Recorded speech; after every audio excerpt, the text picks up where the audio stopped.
Chapter 1097. Qin Qing brought her mother and father down. As soon as Mother Qin came down, she saw that the beautiful manor was not far away. Lin Shay had given them 2 places.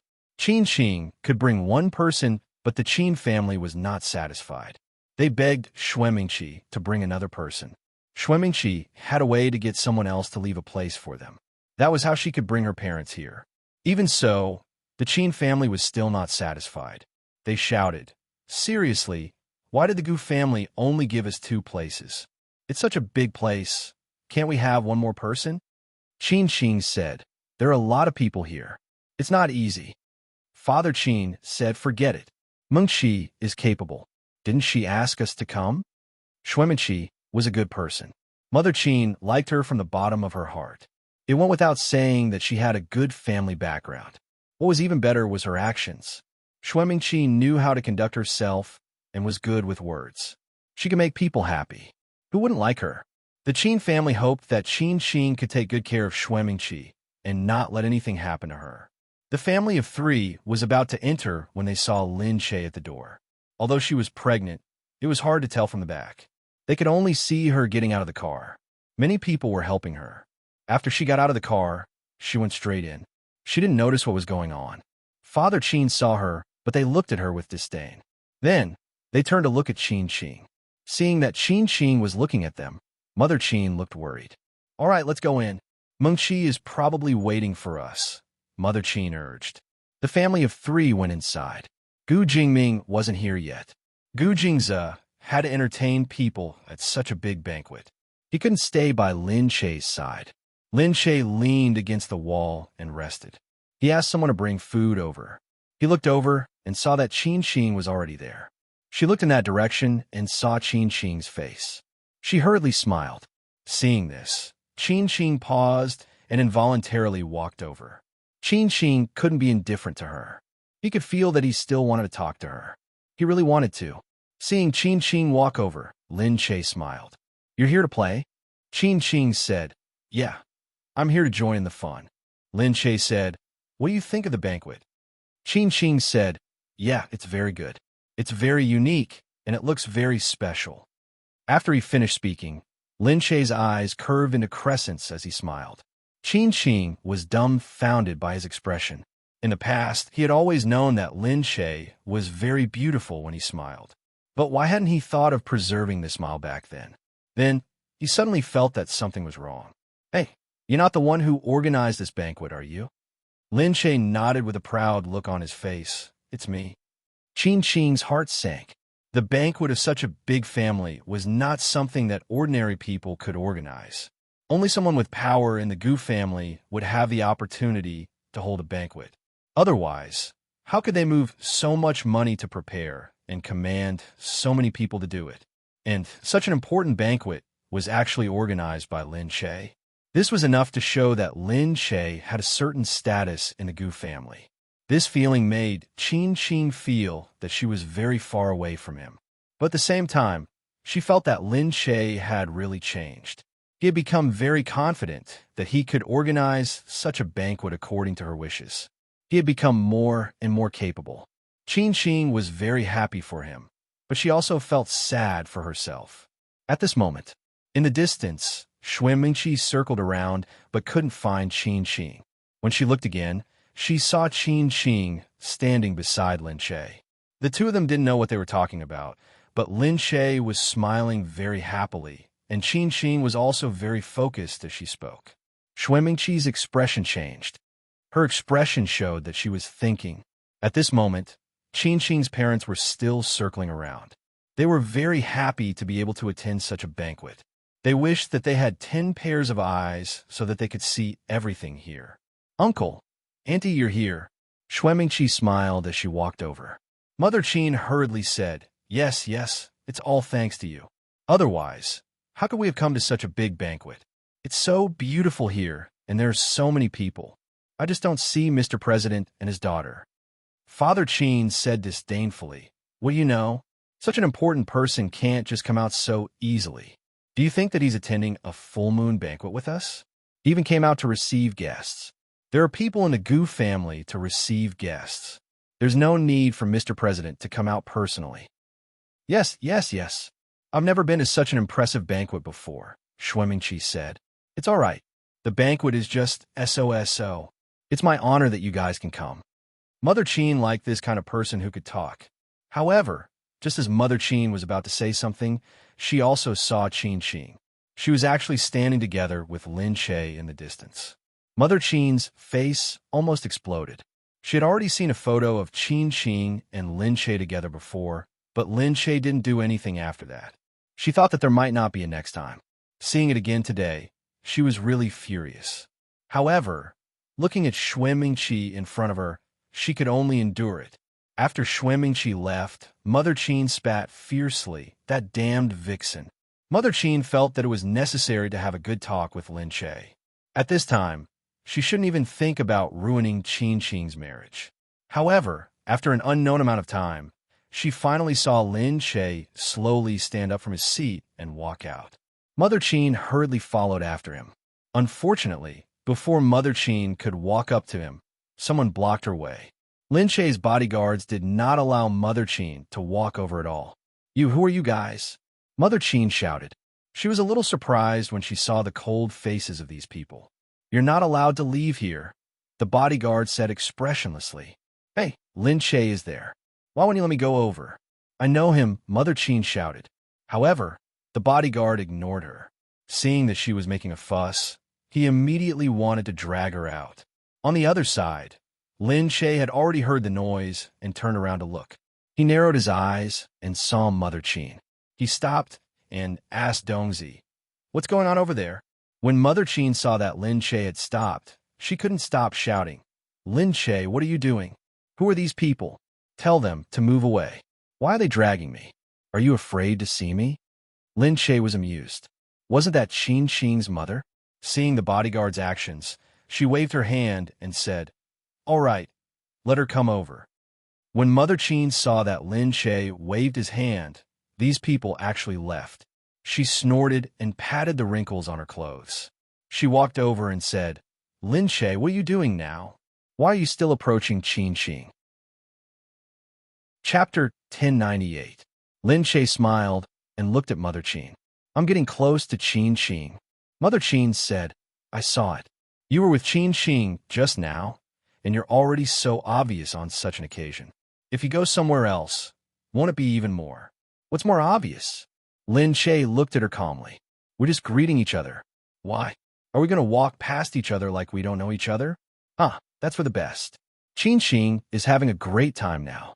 Don't try to ruin her life." Mother Cheen glanced at her belly in disdain. It was already so big that it couldn't be hidden anymore. Moreover, who do you think you could seduce now? Look at how big your belly is.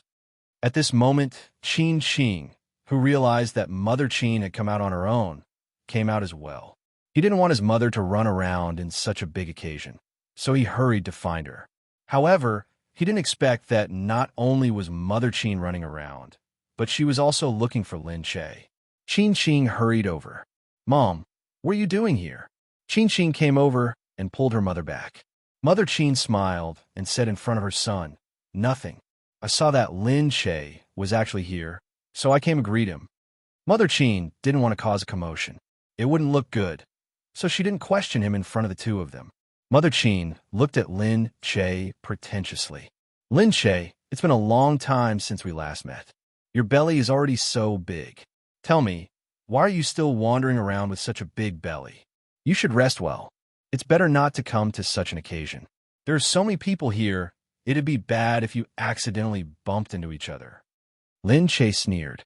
Looking at Mother Cheen's performance, he really wanted to say that he should have retired a long time ago. Cheen Ching blushed. She felt that her mother didn't know anything and was spouting nonsense.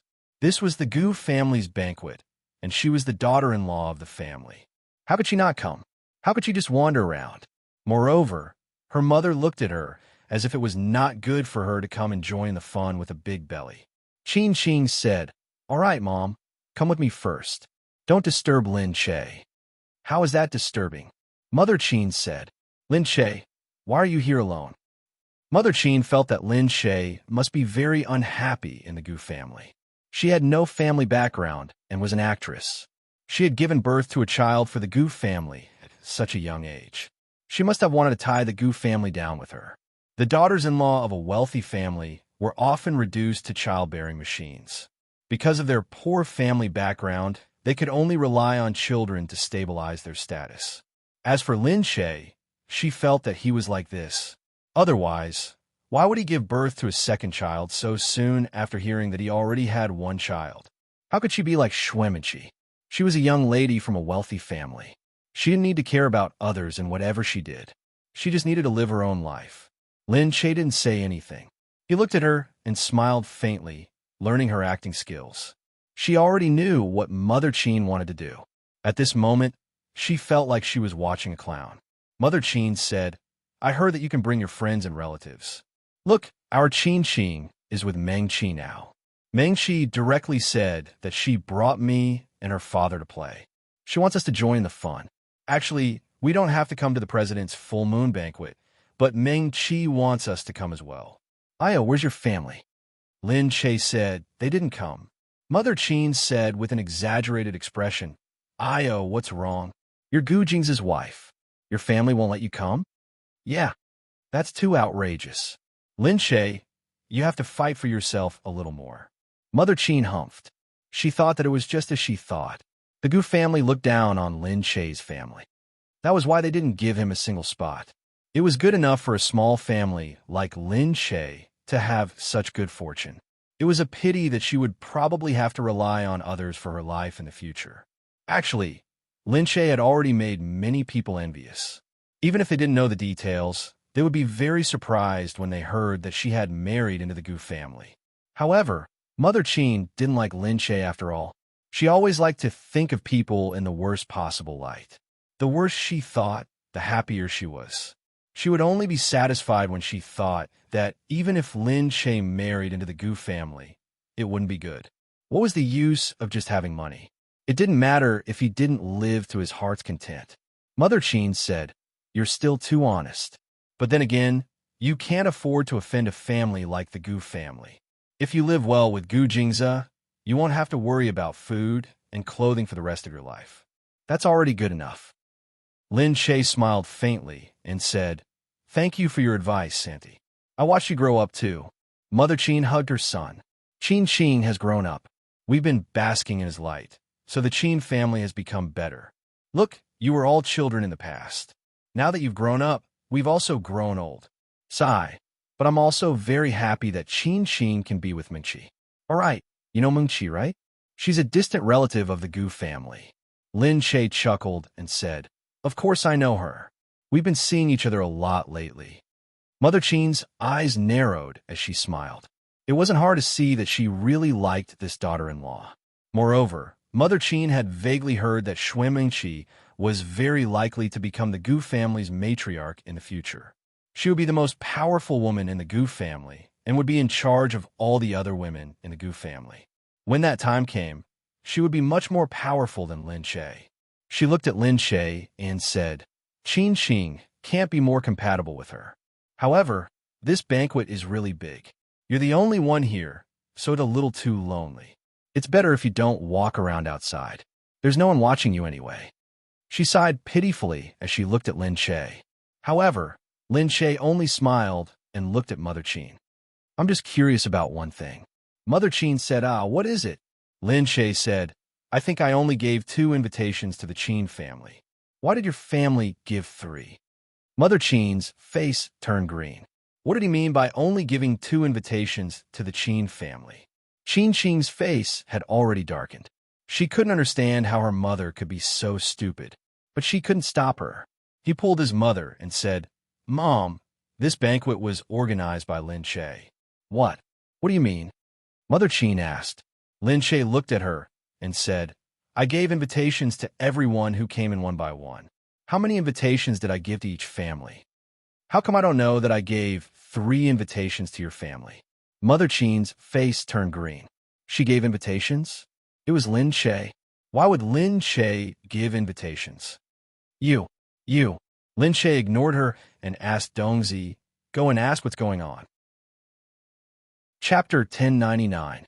Dongzi obeyed and left. Mother Qin was still in shock. Qin Qing felt even more embarrassed. She said to her mother, "Mom, Lin Che was the one who did all of this. He was the one who organized this banquet." He pulled his mother to the back and apologized to Lin Che. "I'm sorry, Lin Che. My mother came to disturb you. We swapped places with someone else. It was Meng Qi's doing. If this is against the rules, I'm really sorry." Lin Che didn't say anything else. She had done what she had to.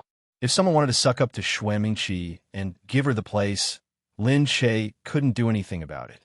It's like that. It's fine. There are too many things happening today, and I have to figure it out. Otherwise, if I don't know where these people came from, people will think that I'm irresponsible, right? Yes, I know.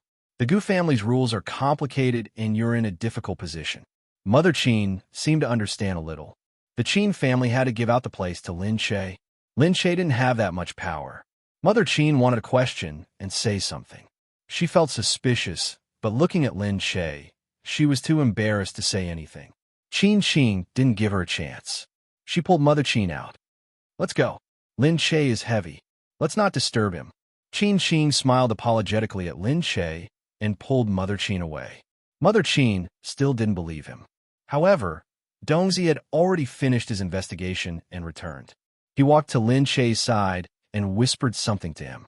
Lin Che waved his hand, and he respectfully continued to stand at the side.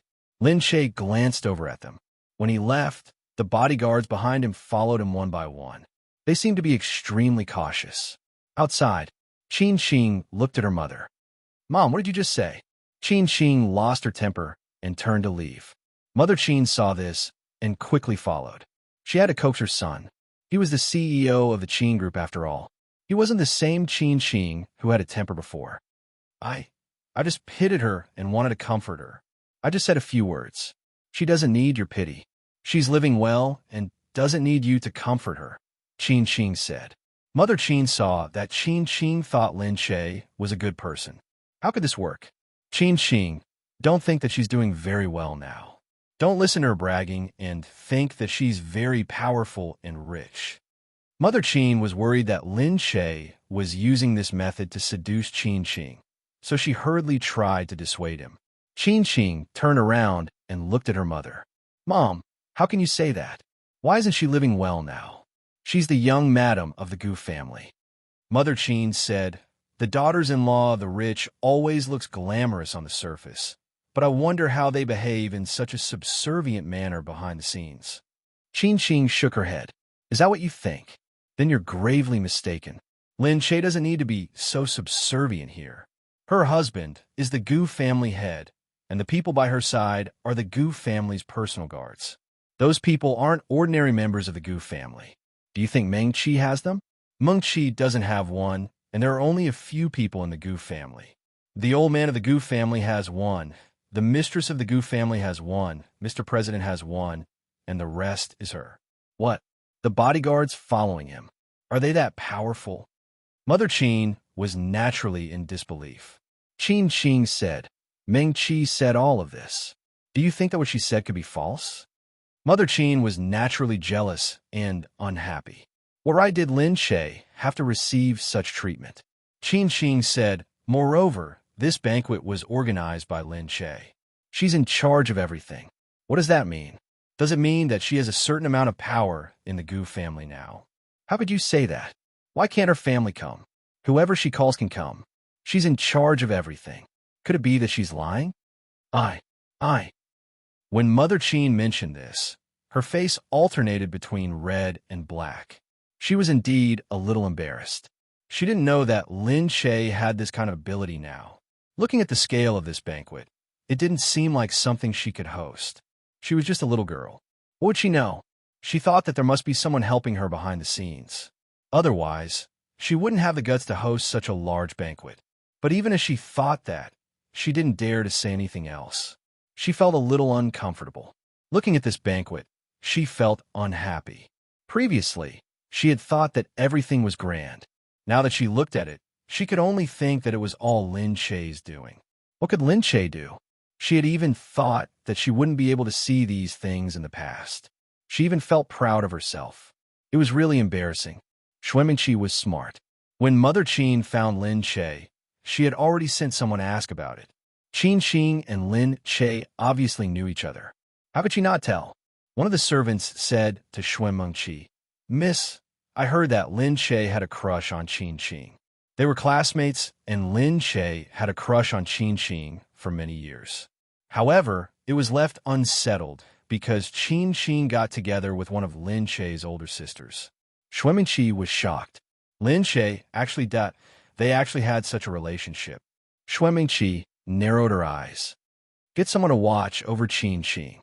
Lin Che was really despicable. But did Gu Jingzhen know about this? He definitely didn't. If he knew, how could he allow it? This was what men cared about the most. Lin Che rested for a while after he entered. Butler Fu would come to look for him from time to time to ask him some questions. Although it was complicated, it wasn't messy. He had thought of many things beforehand and had basically thought of all the problems he would encounter. Hence, it didn't seem very messy. At this moment, Yu Minmin and Gu Jingming finally arrived. Outside, the president's bodyguards came in to clear the path. When the people on both sides saw the bodyguards, they knew that Gu Jingming had arrived. They immediately surrounded them. "Mr. President is here. He's finally here. All right, it's Mr. President after all. Do you still want him to come and receive you?" Everyone watched as Mr. President and his entourage walked over. The bodyguards stopped them. Behind them was Yu Minmin, as expected of the president's wife. There are so many people watching her. Wow, look, she's a little princess. She's so cute. You haven't even seen her. She's so cute. She must be cute just because she's a little princess. Her birth must be precious. Everyone looked at them one by one. Then they saw Gu Jingming holding Yu Minmin in one hand and walking down slowly. Because she was born prematurely, the baby was wrapped up tightly and well protected. Yu Minmin held her in her arms. She smiled and greeted the people below. Everyone was congratulating her. She snuggled up to Gu Jingming and felt sweet all of a sudden. The feeling of family of three was so different from two people. Chapter 1100. Even though there were many people watching, which made her feel a little uncomfortable, she still felt that it was a wonderful thing for the three of them to travel together. Gu Jingming was just very proud. Standing there and watching everyone congratulate him was a different feeling from congratulating him. His daughter made him feel proud. Hearing everyone say that the little princess was really beautiful and the little girl was really cute, he felt very satisfied. Looking down at the baby in the swaddling clothes, he really felt that no one was more beautiful than his daughter. Because she had Yu Minmin's eyes and brows, he had his edges, he had Yu Minmin's elegance, and he had his pride. She looked like she was born with a natural beauty. The two of them carried the child in, and everyone rushed forward. However, because the guards were at the side, Gu Jingming cupped his hands and thanked everyone, so no one dared to get too close. Only a few people from the Gu family came over and welcomed them. Mu Wanqing was naturally happy. She personally carried the child to take a look and then handed it to her husband. Lin Che stood quietly at the side and didn't disturb them. When they were inside, Yu Minmin and Lin Che stood together. The wet nurse carried the child carefully. Lin Che quickly went over and said, "Let me carry the child." The wet nurse didn't dare to. She quickly said, "Second madam, you're still pregnant. It won't be good if you touch it. Although little miss isn't heavy, that's for ordinary people like us. It's different for you." The wet nurse's attention was focused on the child, but she couldn't forget anything else. Lin Che's child was also very precious. If something happened to the child because she gave it to Lin Che, she wouldn't be able to bear the responsibility. Lin Che quickly smiled and said, "It's not that precious. It's okay. Let me carry it. I haven't had a good hug after giving birth. It was still in the incubator last time." Yu Minmin looked at him and smiled. "All right, carry it." The wet nurse hesitated before carefully handing the child to her, and even helped her hold a little. The child was small in her arms. Lin Che looked at it and was reminded of Nian Nian when she was young. She was also so cute. She was also looking forward to the birth of her child. It would be soft in her arms, and it would definitely be very cute. Lin Che said, "Has Nian Nian grown a lot?" Yu Minmin said, "Yeah, I gained 5 kilos in a month." "Wow, that's amazing. I remember at that time of the year, He only gained 1 kilogram. Yu Minmin said, "There's so many people taking care of her at home, and they take such good care of her. She was born so young, so she's a little longer this month. The doctor said that she's doing well. She's almost on par with normal childbirth. Unfortunately, I don't know if it's because she was born prematurely, but she doesn't have much milk." Yu Minmin also wanted to breastfeed, but unfortunately, she didn't have that much milk, and it would be gone in a few mouthfuls. The nanny said, "Madam, don't be so worried. No matter what, the child will grow up. This is because the child loves you. If it's breast milk, it will bite you when it's older. It's very painful." The nanny naturally had something nice to say. Yu Minmin smiled and didn't say anything. Lin Che said, "Forget it. Although people say that breast milk is good, you can actually grow up no matter what you eat. Don't think too much at this time." Yu Minmin felt that she might be thinking too much. The main thing was that everyone at home was busy doing this and that for the child, which made her feel very useless. Yu Minmin smiled self-deprecatingly. Were all mothers like this? Or was it only her? Yu Minmin looked at the venue outside and the manor inside. It looked like Lin Che's arm, and it made people feel very special. Yu Minmin said, "Your decorations here are not bad." Lin Che said, "Really?" She knew that Yu Minmin was definitely more experienced in this than she was, and she definitely wouldn't compliment her. "You're not comforting me, are you? This is your daughter's 1-month birthday party. Are you satisfied?" Yu Minmin looked outside and said sincerely, "Of course I'm satisfied. I think it's very good here. It's warm and comfortable. Also, the pink outside is so cute. I'm going to go over and take a photo with Nian Yan in a while." Lin Che was extremely satisfied. "Really? It's great that you like it. I've been really worried these past few days. I was afraid that you guys wouldn't think it was good." Yu Minmin said, "No, this is very cool and elegant. I think it's completely passable. You're quite talented in this area. Let's see what they have to say this time. They're still clamoring every day that you can't be the mistress of the house." Lin Che said, "Sigh, but they can always find fault with people they don't like. Forget it. It's a society where power speaks. Why do you care about them?" That's right. The people outside came to inform them that they were going to take a family photo. Lin Che followed them out. Everyone stood in front of the exquisite decorations and took a family photo together. This was also an important part of the 1-month birthday party.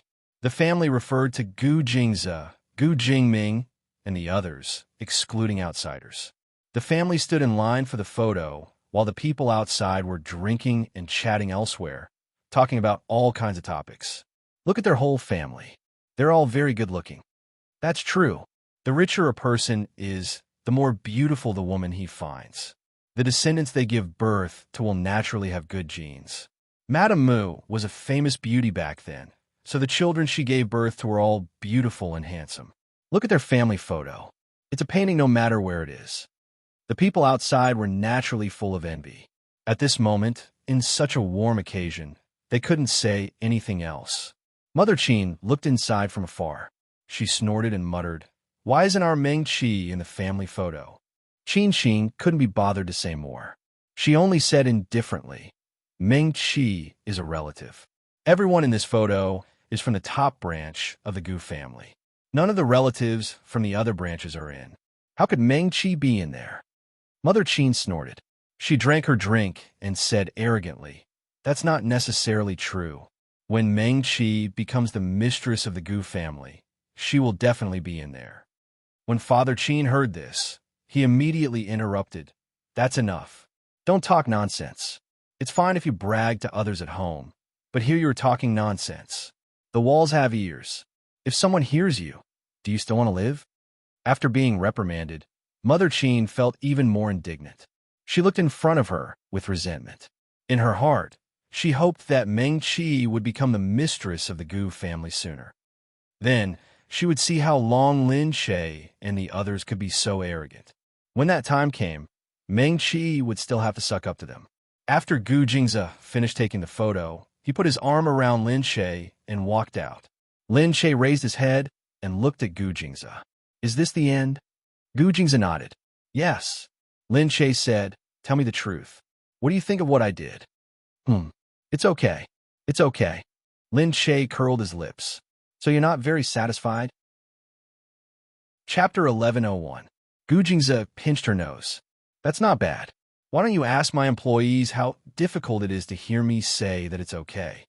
Lin Che wrinkled his nose. I'm not going to ask. Gujingza lowered his head and smiled. All right, it's not bad.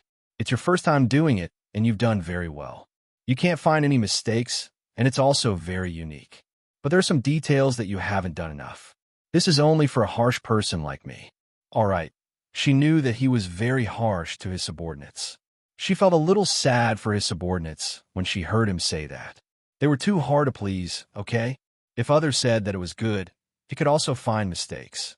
However, in the beginning, Lin Che did it according to his feelings. In fact, she still wanted to get his approval. What she wanted most was his approval. That was why she did it so hard. She did it according to the standard that he might like. Naturally, she would do it very comprehensively. At first glance, others would think it was perfect. However, when it came to Gujingza, the standard was different after all. Gujingza said, All right, you've worked hard these few days. I'm going out for 2 days. I'll bring you along. Oh, where are you going? Lin Che asked. Gujingza said, I'm going on a business trip to S City. Can I go too? Of course. Go back and pack. Okay. Lin Che felt that he had been busy at home for so long that he seemed to have forgotten how to live outside. He felt that it was good to be able to go out for a walk, no matter where. As soon as he stepped out, he saw a group of people walking past him. When Lin Che saw it, he remembered that Wesley was still living here. He just didn't know how Shui Yang was doing. Shui Yang had been resting in Wesley's manor for a while. When he first moved in, everything here was not suitable for him. Everything here looked good, and Wesley really knew how to enjoy life. There were places to rest everywhere. He even played golf when he had nothing to do, sunbathed by the pool when he had nothing to do, and had a small party with a few beauties. Shui Yang had indeed never thought about how the rich live their lives. Although he had known Lin Che for a long time, he had never really been close to her life. He had only heard about it, but had never really gone in to see it. Now that he saw how comfortable Wesley was, he couldn't help but wonder if all rich people were like this. If that was the case, it was indeed different from what he had imagined. This indeed made him feel uncomfortable. He felt that things seemed to be beyond his imagination. Wesley really took good care of him. He was given a large room in the manor to recuperate his leg, and 3 Filipino maids were sent to take care of him. Every day, he ate and drank the best. However, when he came to visit her, he would come in and lightly spread his hands and say, Don't you yearn for this life? Do you not want to return to the ranks of ordinary people after such an experience? Shui Yang looked at him and smiled. Thank you, Mr. Wesley, for taking care of me so attentively. I think it's very good. However, even if I didn't have these, I could have recovered. What he meant was that these were not necessities. But in his heart, he also understood. This was something he had never encountered before. He had lived a hard life since he was a child. Before the age of 18, he had lived a hellish life. After that, he met Lin Che and changed his life. But even so, it was not the same as the life of a rich family. In the past, he was just a bug in a corner. No matter what, he was the only one licking his wounds. Therefore, what he said was right. He could live no matter what. But now, he understood that living was different from being alive. He was still different from Abai. He got up early in the morning, and after the fee helped him get everything ready, he limped out of the house. Outside, he saw Abai playing with a fish. He smiled, walked over, and stood behind her to watch. As soon as Abai raised her head, she saw Shui Yang. Why are you here? She cried, and hurriedly checked his leg. Don't worry, you can walk, but you can't use too much strength, he said. Abai smiled at him. You used to be alive and kicking, but suddenly you can't move like this. It must be very uncomfortable. Shui Yang was a very athletic person, and he would play all kinds of sports. Now that he really couldn't move, he must be very anxious. He said, Yeah, I already said that I can't stay idle. Now, I really want to go back to the set soon. Just then, he saw Wesley come in. He was accompanied by 2 hot girls. Shui Yang looked over. Wesley had 2 hot girls with him, and he didn't hide from his daughter. He greeted, Hey, Abai. Abai smiled. Dad, good morning. Shuiyang looked over. Has he always been like this? Abai smiled and said, Yeah, my mom's my dad's third woman. I'm already used to it. Shuiyang said, Okay, maybe this is what it means to be a rich family. Abai said, Yeah, he has a lot of women, and he will find different women for parties. Also, he likes to have all kinds of parties. There seems to be a swimsuit party tonight. He also likes to go out to sea, and he will bring 7 or 8 women with him every time. I often say that he is old but strong. Shuiyang said, What about his job? What about making money? He's different from Gu Jingze. Gu Jingze is a man of action and likes to do things himself. He's a man of enjoyment. Besides, our family isn't that complicated. His heir is his heir. Everything belongs to him. He just needs to find a professional manager to do it. He lives a leisurely life. Sure enough, it was different from what he had thought of as a rich family. It was really luxurious. It was either parties or going out to sea. Women knew that he was like this, but they would still pester him. Abai said, Forget it. I don't care about him. I'm not in the mood to look at him. Let's go out and play. Wesley allowed her to go out, but she had to let a lot of people follow her. The two of them walked out, and Abai was still supporting him. When they saw the supermarket, the two of them were going to buy some instant noodles for dinner. They used to do this often on the set. Now that they hadn't eaten for a few days, they missed it. However, as soon as they went in, someone recognized Shuiyang. That's not Shuiyang. He's so handsome. But why is he with a woman, and they are so intimate? All right, that's his manager. The manager is so young and beautiful. Anyway, he's so handsome. Hurry up and sign his autograph. With this shout, the others also knew what was going on, and all of them immediately looked over. Shuiyang, Shuiyang, sign your autograph. Shuiyang, we heard that you were injured. Our hearts ached. Everyone shouted and looked over. Shuiyang had no choice but to smile at everyone and pull Abai away. Some people have forgotten the past news and don't know that Abai is actually a member of Wesley's family. The bodyguards following behind her, they thought they were Shuiyang's bodyguards. In fact, they were all sent by Wesley. Chapter 11:02. However, a few fans didn't give up and chased after him, shouting, Shuiyang, Shuiyang, tell us how your injury is. Shuiyang, Shuiyang, we're so worried about you. A few people chased after him, but were blocked by the bodyguards.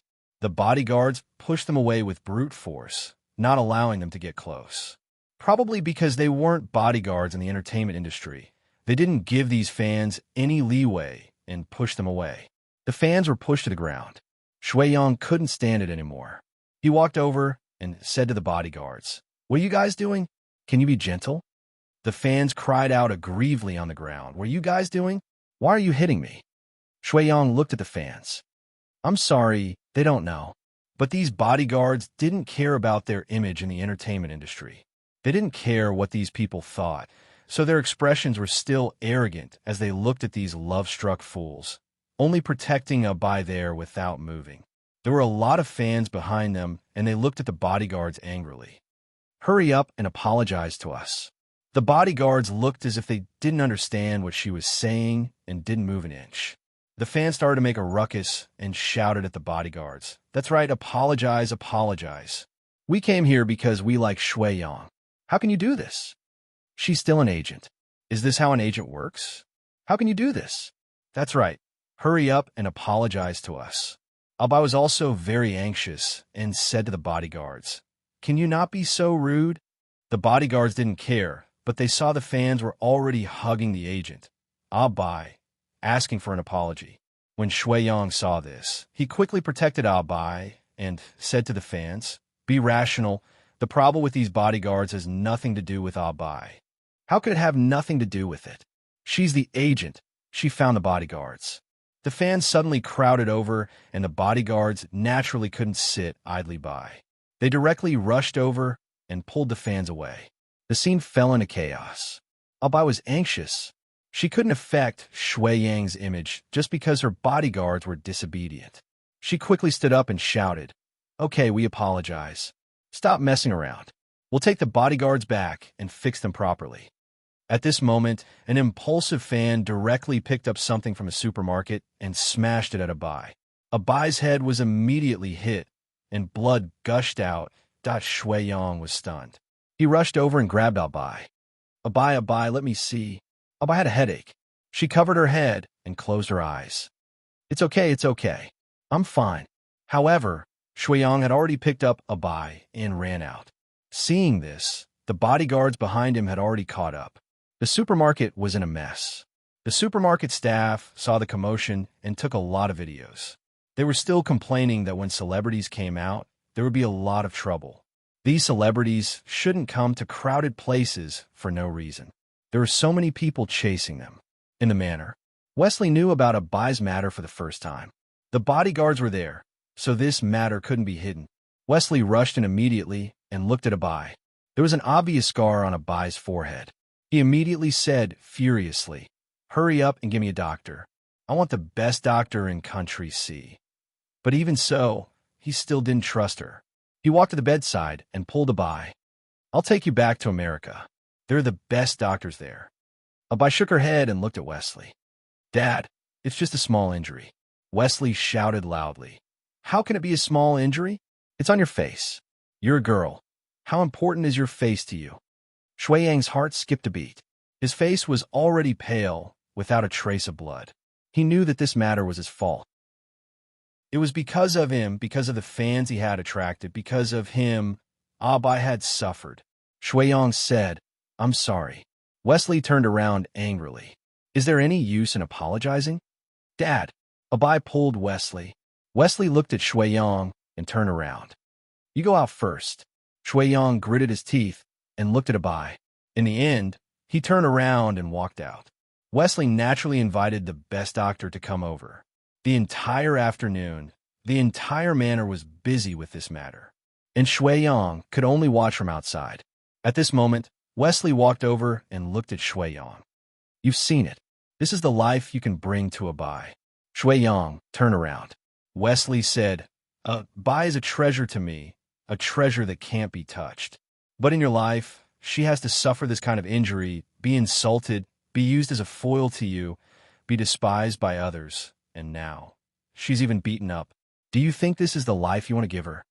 Shui Yang murmured with his head lowered. "It was just an accident this time." Wesley snorted. "Accident? As long as you're still an artist, these accidents won't be resolved, unless you're willing to give up your career and go back to America with me, to accompany Abai. In this life, you'll be able to live a carefree life. Give up everything and go to America with him? Then what would he be in the future?" Wesley said, "Unless that's the case, I won't agree to Abai suffering here with you. I want to take her back for treatment. The doctors here can't give her the best treatment. I want her face to not have a single scar left." After saying that, Wesley ignored him, turned around, and left resolutely. Shui Yang stood there. He couldn't possibly eat her for the rest of her life. Now that Abai was injured and wanted to go back to America for treatment, he had no position to stop her. That day, someone caused trouble at this time and posted a video of Shui Yang on the internet. A portion of the video that was uploaded said that Shui Yang's bodyguards were beating up a fan and the scene was chaotic. Later on, the video of the fan beating up Abai was not uploaded. In an instant, there was another wave of scolding on the internet, saying how could Shui Yang's bodyguards do this, and how could Shui Yang allow those bodyguards to beat up a fan? Shui Yang didn't have any black marks in the past, but recently, he had become popular. However, there were so many black marks that people couldn't help but wonder if there was something wrong with him. In the company, Lin Che rushed to the conference room. Everyone looked at Lin Che. "What should we do?" Lin Che said, "Where's Shui Yang? We can't find him. That's why we're so anxious." "Can't find him?" Lin Che said in surprise. Everyone said, "We couldn't find him for a day and couldn't contact him. We went to Abai's house and she said that he had left." Lin Che stood there. Did he run away? But even if he ran away, they couldn't run away. Lin Che said, "Gather the information. We'll deal with this matter first. No matter who it is, we can't let anyone who dares to provoke us off so easily." Chapter 11:03. Lin Che said, "Look into it and find out what went wrong." The assistant said to Lin Che, "Sis Che, you might not have noticed the movements in the industry while you were resting. Recently, The newcomers from Starlight Entertainment have been going against our newcomers. When we go on a reality show, they go on a reality show. When we take on a movie version of a novel, they take on a TV series. It's as if they're trying to challenge us. Lin Che thought for a moment. She had never heard of this Starlight Entertainment. When did this company come out? Another assistant said, I heard that it's a company that was split from some old corporation. It just came out not long ago, about 3 to 4 months ago, and a few newcomers have already left. Many people in the industry think that they are very good, but I heard that they're secretly spending a lot of money, so it's easy to push out the newcomers. Yeah, they all say that the boss is a nouveau riche, and the newcomers they promote are actually of good quality. If you can tell that they have a good eye, they'll be very popular. Recently, our family has been crowded with newcomers, making us very annoyed. So we've been thinking that if there's any conflict recently, it's probably their family. But we don't know if it was done by them this time. Lin Che said, check it out. As long as we have a direction, it'll be easy for us to work. Yes, Sister Che. Lin Che thought for a moment and said, don't send out any announcements until you understand the other party's background. When you don't know what cards the other party has, if you send out the wrong thing, it might be a slap in the face. Lin Che said, just get someone to send out a message saying that Bai is injured and has gone abroad to recuperate. Don't let any news about Shui Yang out. Yes. Lin Che still had to go out, so she left the meeting room after giving some instructions. Outside, she saw Cheng Yuan too. Lin Che looked at him. His injuries had healed a lot, and there weren't any deep scars on his face, but there were still some faint marks. He had only recuperated for a month, so he might not recover immediately. She walked over and said, are you okay? Cheng Yuan said gratefully, yeah, I'm fine now. After his audition that day, the audition was indeed very good. He was very photogenic and had a very classy aura. He looked very popular at this time. Therefore, the company immediately signed him as a trainee of the company. He was still in the training stage at the company, and he seemed to be in good spirits. Lin Che remembered and asked, is the place you're staying at okay? What do you practice now? Cheng Yuan said, for the time being, the company is just practicing some basic things such as physique, fitness, and some performances. I don't know anything, and I don't have any talents. My biggest talent is playing the harmonica. The company thinks that it's better for me to develop into an acting career, so they're giving me acting lessons. You don't have to worry about my life. I've already found a part-time job outside, and it's enough for me to make ends meet. Lin Che smiled happily. That's good. Cheng Yuan felt that it was enough. Compared to the past, where he had to rely on others for everything and where he had to worry about being taken away and humiliated at any time, he could rely on himself in this kind of life. He could see his own future, and that was enough. Lin Che didn't say anything else. He told him to rest well and went back to work. Yu Minmin had just celebrated her 1-month birthday. When she heard about this, she hurriedly called him. Lin Che had already sent someone to look for Shui Yang. He knew that something must have happened to him at Wesley's house, and that was why he disappeared. Yu Minmin had the same idea as Lin Che over the phone. Someone must have deliberately cut the video, and the most important thing now was to find out who was behind this and deal with it properly. Lin Che's people found out very quickly. It was indeed the company behind this. They found out that Netizen had posted this video online and immediately contacted the person who posted it. After cutting the video, they used their own accounts to post it, and after a bit of hype, it started to spread. Lin Che snorted coldly. These people are bullying us because we're all girls, and none of our bodies are good. When Yu Minmin found out about this, she immediately sent people to look for the original version of the video. The person who took the video was an employee of the supermarket. They could find her IP address online, and they immediately found her. That day, Yu Minmin personally went to her to ask for the full version of the video. Because Yu Minmin personally went to ask for it, the person was shocked. She quickly handed it to Yu Minmin while trembling. She even said that she didn't know that they would cut half of it and thought that they would post it all. When Yu Minmin got the video, she asked her to take the contact information of the person who asked her for the video. She was so scared that she directly gave the chat records to Yu Minmin. Since the president's wife had personally come out, she didn't dare to hide anything. She was afraid that she wouldn't be able to bear the consequences this time. In the future, she probably wouldn't dare to casually post things on the internet to cause trouble. After getting the video, Minmin immediately ordered people to post an announcement online, saying that their artist was very hurt and that he was surrounded by fans when he went out. The bodyguards who pushed him were not the company's bodyguards, but some foreigners. During this period, Shui Yang even told people not to be so rude and speak up for his fans. But why was he scolded like this? Because of a video that was edited out. They would also investigate the person who spread the rumors, edited the video, and purposely tarnished Shui Yang's image. The big Weibo accounts on the internet immediately started to incite the netizens, saying that it was edited just because he said it was edited. Where's your artist's family? They're all gone, and you don't even apologize. No matter what the video is, you owe the fans an apology. That fan was indeed pushed to the ground. She obviously liked your artist, but she was insulted like this. Was the fans' love so cheap? With this incitement, everyone became even more agitated and said that they wanted to apologize. Some fans who liked Shui Yang said that they would still support Shui Yang. They felt that even if it was true, it was the team's problem and had nothing to do with Shui Yang himself. Unexpectedly, these fans were said to be brainless fans. Whoever defended Shui Yang was scolded as a brainless fan. The company was suddenly questioned, saying what was wrong with the bodyguards they hired. How could they treat their fans like this? They even said that Shui Yang's team was so inattentive to Shui Yang now, and hoped that Shui Yang would change companies. These fans sometimes didn't understand that the team had to protect the artist's image and take all the blame for it. Actually, how an artist's image was, the team had its reasons, the artist had its reasons, and there were also some external factors. There were all reasons. It wasn't a team that could determine the overall image of an artist. Chapter 1104.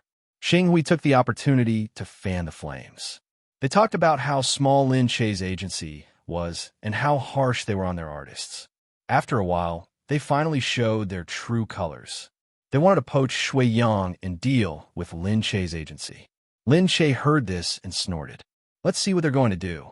But they went to look for Shui Yang, but couldn't find him. The other company said that Lin Che's agency hid Shui Yang and didn't allow him to contact the outside world so that he could stay in the company and not sign with other companies, which would hinder his future. With this, the fans exploded again, saying that Lin Che's agency was a scumbag company that would do anything for money but not help their artists maintain their image. Starlight's side had a good plan. They thought that this olive branch had been completely extended. If Shui Yang was willing, he could directly sign the contract. But they still couldn't find Shui Yang. Actually, Lin Che had already locked on to Shui Yang's location.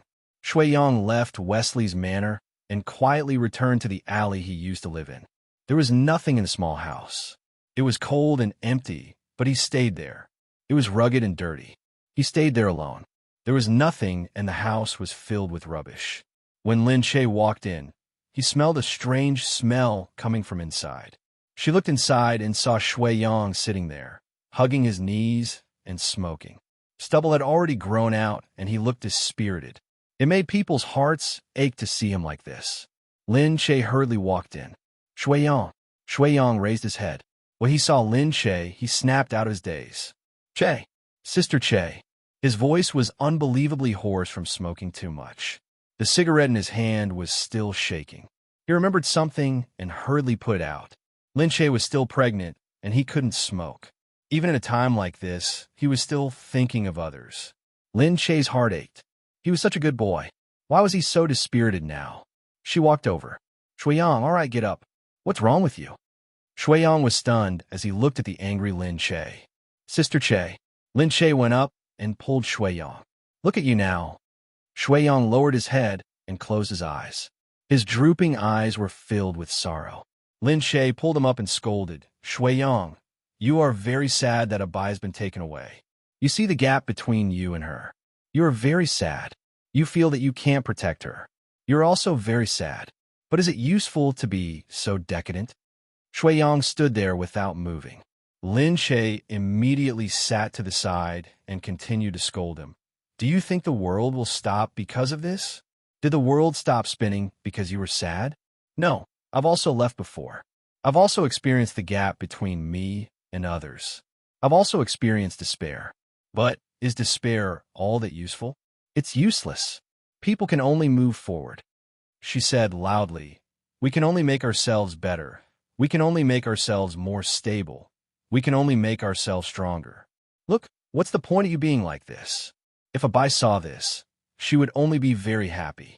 She even listened to her father's words and left you. If Wesley saw this, he would only be very happy. As he expected, you're just a ado who can't afford it.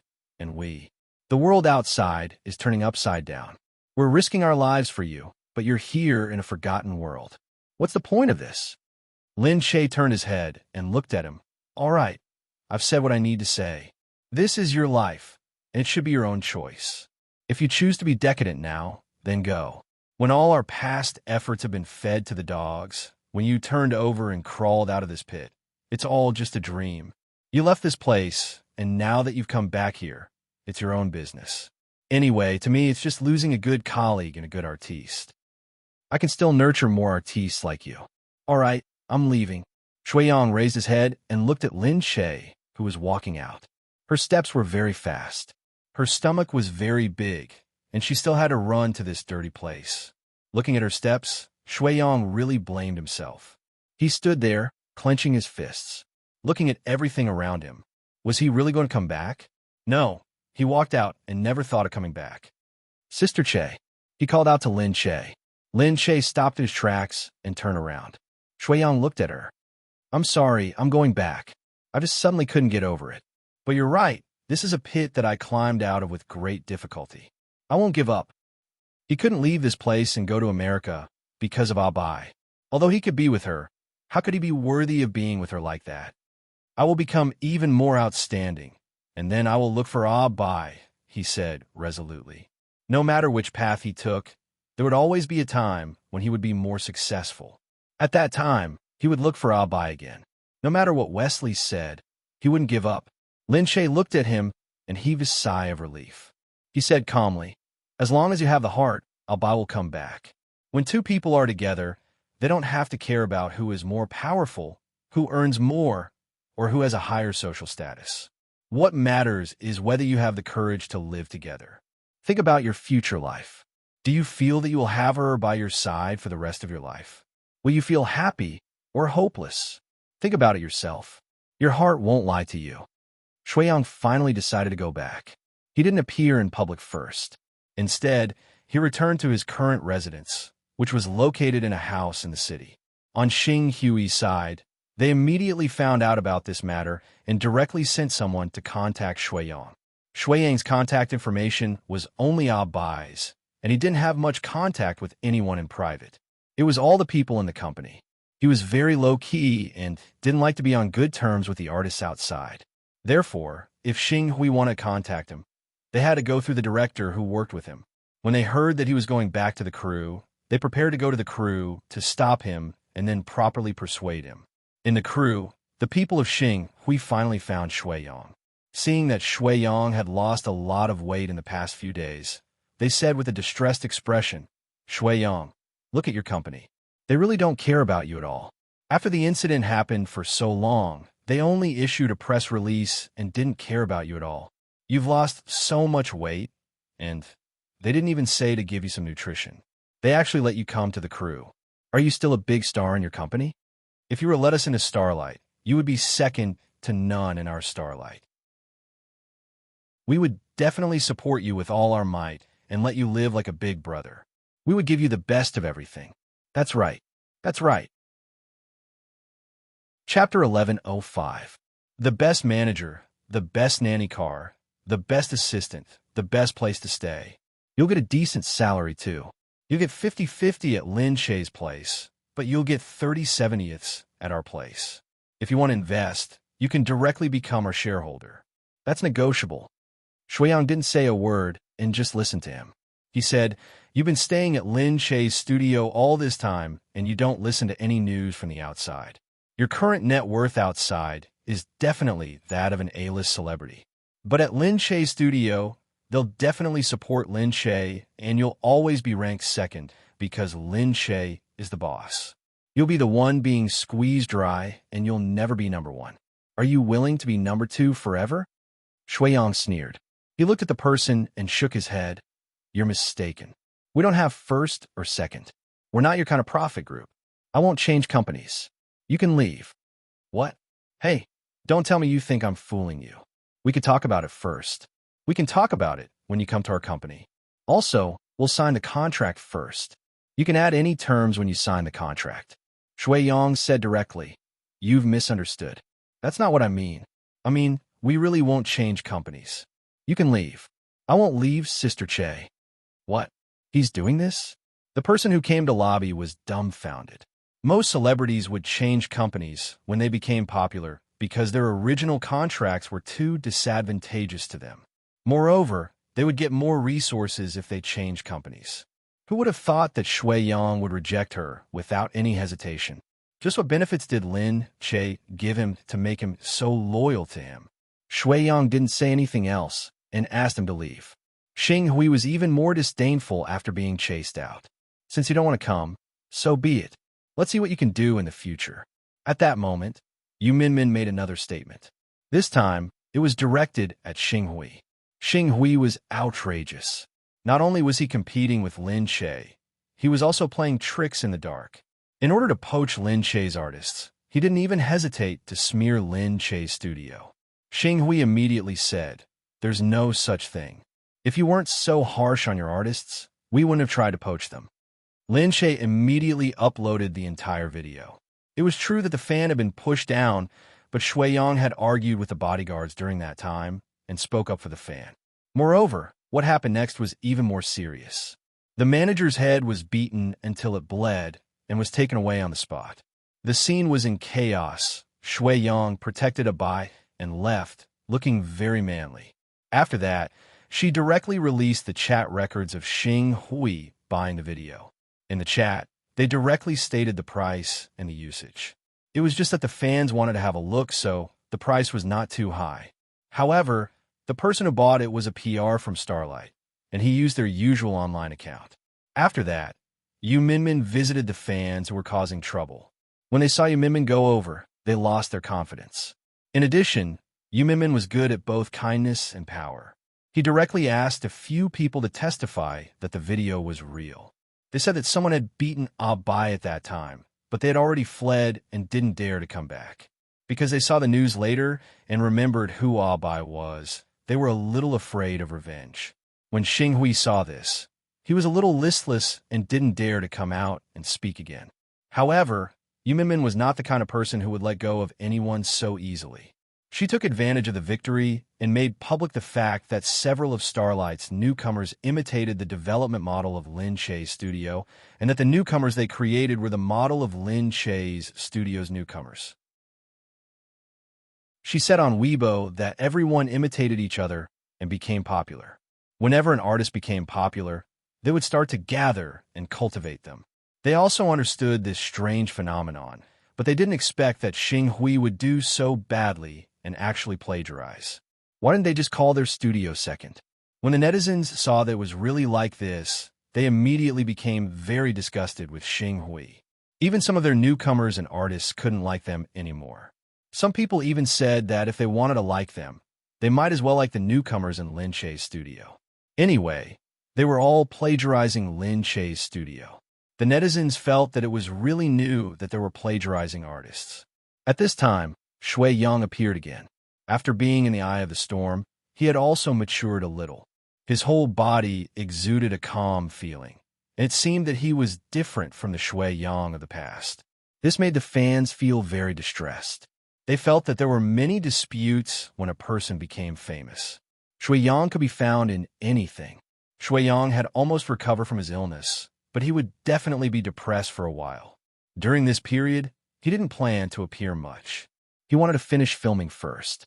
After this gust of wind passed, Lin Che finally had the opportunity to go to S-City with Gu Jingze for a business trip. Yu Minmin took the opportunity to go back to the company to continue working.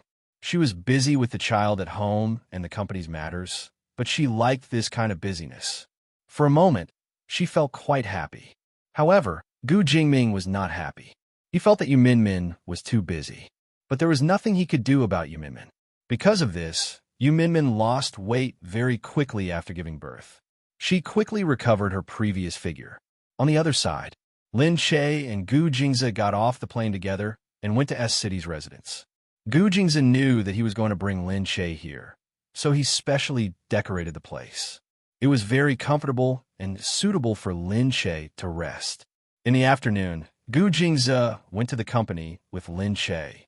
He asked Lin Che to rest in the office so that he could go to the meeting next door. Lin Che was bored. She sat on Gu Jingze's chair and began to eat. She put her feet on the office table, and there was a pile of snacks beside her. She made a phone call, looked at WeChat, and scrolled through Weibo while eating. After a while, this comfortable position attracted others' disdain. Someone knocked on the office door, and she called to come in. The secretary who came in was almost shocked by the scene in front of her. Lin Che treated President Gu's desk as her bed and ate all the food on it. Lin Che was used to this. She scattered the snacks around her and ate comfortably. Naturally, no one at home would say anything about her. After that, she just packed up the snacks. However, the administrative secretary in front of her was very surprised. It was also Lin Che's first time coming to the headquarters in S City. The two largest cities in C City were B City in the north and S City in the south. Because it was close to the coast, it was relatively open and developed. Therefore, there were many foreigners. Many of the Gu Corporation's employees who worked here were foreigners. They mainly handled the work, and many of them worked overseas. This was what Gu Jingze told her. The facilities here were more modern than in B City. This city was originally a modern city made of steel and concrete.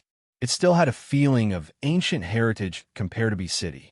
Therefore, the people here gave people a very neat feeling. They did not look like people from B City.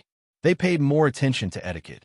Therefore, people who went to B City were there to fight for power, and people who came to S City were there to fight for profits. Chapter 1106. At this moment, the woman in front of him looked at Lin Che in astonishment. Her long hair was tied up. She seemed to be a very shrewd person, a man of action. You. She looked at the things all over the floor and asked. Lin Che hurriedly retracted his leg and laughed dryly. I'm waiting for Gu Jingze. She just scanned the mess and said, President Gu is still in a meeting and will probably take a while, but this place. Lin Che said, What happened here? She bit her lip and said to Lin Che, It's nothing. There are a lot of important documents here. Don't get the oil from the snacks on them. Lin Che gave an O and said, I'll pay attention to that. However, the secretary still felt that it was inappropriate for her to do so. She looked at her and went out. When she arrived next door, she went straight to Gu Jingze's room and whispered, President Gu, Madam is in her office. Gu Jingze raised an eyebrow. What's wrong? In the office, eating snacks a little. Gu Jingze nodded. I got it. When he said that he knew, it meant that he would deal with it. When the secretary heard this, she felt much more relaxed. She didn't come to complain on purpose, but she really felt that it was inappropriate. Gu Jingze seldom came to S City. When he had nothing to do, he often gave instructions through video conference. It was good enough if he could come here once a month. However, she had been with Gu Jingze for 8 years. For 8 years, they met once a month. She looked at Gu Jingze's profile and felt that she knew him very well. This man has always been very harsh to people. He will be very unhappy if there is a little flaw. It seems that the lady will be scolded in a while. How dare he be so presumptuous on Gu Jingze's desk? There were so many important documents there. How could he be so casual? She quietly watched Gu Jingze from behind. Although she had followed him for a long time, she rarely had the chance to get close to him. Just now, a conversation that was a little too intimate made her blush and her heart beat faster. It was really heartbreaking. However, she was willing to work for him and stubbornly worked here. Many people tried to poach her with high salaries, but she was unwilling. Being stationed in S City was like a long wait, but she was willing to endure it. At this moment, she also consciously stepped to the side and didn't say anything else. She just watched Gu Jingze seriously having a meeting here. In the office, someone came in to pour water for Lin Che. This person was much friendlier. He looked at Lin Che and said, "Madam, do you want anything else to drink?" "No, I've eaten too much. My stomach is about to explode," she said. "Don't bother. You go about your business." "No, no. President Gu has already instructed us to take good care of you." Lin Che smiled as he watched her work. He asked her, "The one who just came in with her hair tied up, is she the secretary here?" "Oh, you're talking about Secretary Lan, right?" "Secretary Lan?" "Lan Wan. She is the administrative secretary, a senior member of the company." "Oh, really? She just came in, but I'm always in the city and never come to the company here, so I don't really see her. The one I see more often is Qin Hao. Of course, Assistant Qin. Wherever Mr. Gu goes, he will follow him. We are not so lucky to be able to follow Mr. Gu. We are based in City S, and Secretary Lan is one of Mr. Gu's veterans. She has been working for Mr. Gu for many years, and Mr. Gu trusts her very much. Secretary Lan is indeed very capable, and there are not many secretaries who can satisfy Mr. Gu. There's a reason why Secretary Lan has been doing this for so many years. I have only been here for 3 years, so I don't know much about the past. But now, Secretary Lan is really vigorous and resolute. Mr. Gu is harsh, but she is even harsher. She felt that Lin Che was more amiable, so she said more. Seeing that Lin Che was listening, she felt that she had said too much. Secretary Lan is very good. She is a workaholic, and we should all learn from her. Lin Che looked at her, smiled, and said, "It's okay. We're just chatting." She knew that Secretary Lan was probably her superior. Not many subordinates like their superiors, so it was normal for there to be some conflicts in the office. Therefore, most of what she said was the bad side of her superior. Lin Che listened and remembered some of the important points. She was a senior member who had worked for Gu Jingze for a long time, and she was vigorous and resolute, which satisfied Gu Jingze. Gu Jingze came back as he said this. Gu Jingze pushed the door open and walked in. He saw that Lin Che was sitting there, and the snacks around him had almost been cleared. "Is the meeting over?" Lin Che asked. Gu Jingze nodded, walked over, and stood behind Lin Che. Behind him, Secretary Lan followed him. She wanted to see how Gu Jingze would handle this matter, so she followed him in. Unexpectedly, when Gu Jingze came in, he kissed Lin Che's forehead and said, "What do you want to eat later?" Lin Che patted his stomach. "I've been eating for a day. I'm full. What should I do?" Gu Jingze smiled. "You're full already? You still have another one in your stomach. Is he full too?" He's just eating snacks. I think he'll be hungry later. Then we could go over to fill his stomach." Lin Che looked at him and glanced at Secretary Lan, who was following behind. She said, "Oh, right. Did you dirty any documents when you were eating snacks?" He didn't chase Lin Che down from the big office chair and let her sit there. He stood behind her and massaged her shoulders. He lowered his head and whispered into her ear, "There's no document more important than you." Lin Che blushed when she heard this. She looked at Secretary Lan, who was behind her. Secretary Lan was dumbfounded. She looked at Gu Jingze and Lin Che in front of her. She was surprised that this was not the president Gu she knew. Definitely not. How could the high and mighty President Gu be so modest to Lin Che? He even let her sit while he stood aside and massaged her shoulders. And he didn't say anything bad about her because of the snacks. How could this be? Lin Che said, "All right, there's still someone here." Gu Jingze turned around and looked at Secretary Lan. He didn't avoid her. She had been with Qin Hao for the longest time. Although it wasn't convenient for him to use her because she was a woman, she didn't use him as long as Qin Hao did. However, he still trusted her. He didn't shy away from people he trusted. He was the same in front of Qin Hao. He could be very tired of Lin Che, and it was the same here. However, Lin Che was already used to Qin Hao. Qin Hao was also used to it, but he didn't feel comfortable around Secretary Lan. It was probably because her gaze made Lin Che feel uncomfortable, especially when she stared at him. Lin Che could feel that there was something different in her gaze. Chapter 1107. Gu Jingze turned back and said, "Okay, arrange lunch." Secretary Lan nodded. "What do you want to eat?" Gu Jingze looked at Lin Che. What do you want to eat? Lin Che said, I suddenly feel like eating barbecue. Barbecue? Yeah, the Korean barbecue. Gu Jingze frowned and turned back. Arrange it. Secretary Lan stared at Gu Jingze, flabbergasted. Arrange that. Gu Jingze didn't like it at all. Gu Jingze had never eaten it before and probably didn't know what it was. Secretary Lan looked at Lin Che. Lin Che was still looking at Gu Jingze as if he didn't see her. She could only leave to deal with it. The prepared Korean dishes were already placed outside. Lin Che walked over and saw that the meat was already barbecued. All she had to do was pick it up and eat it. Lin Che looked at it helplessly and said, Okay, although it's still. Gu Jingze naturally knew Lin Che. If she really saw something she liked, she would have rushed over with a smile. Isn't it wrong? Lin Che said, No, it's right. She didn't want to go through so much trouble. She found a place to sit down and said to him, Eat it. Just eat the barbecue sauce. Gu Jingze frowned. Is what you eat different from this? Lin Che picked up a piece of meat with his chopsticks and said, When we eat outside, we have to roast it on the spot. We eat it while we're roasting it, and it's still hot when it's freshly roasted.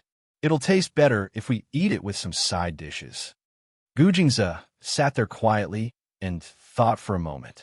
He said to her, Okay, stop eating. Come with me. Gu Jingze pulled Lin Che up. Lin Che looked at him.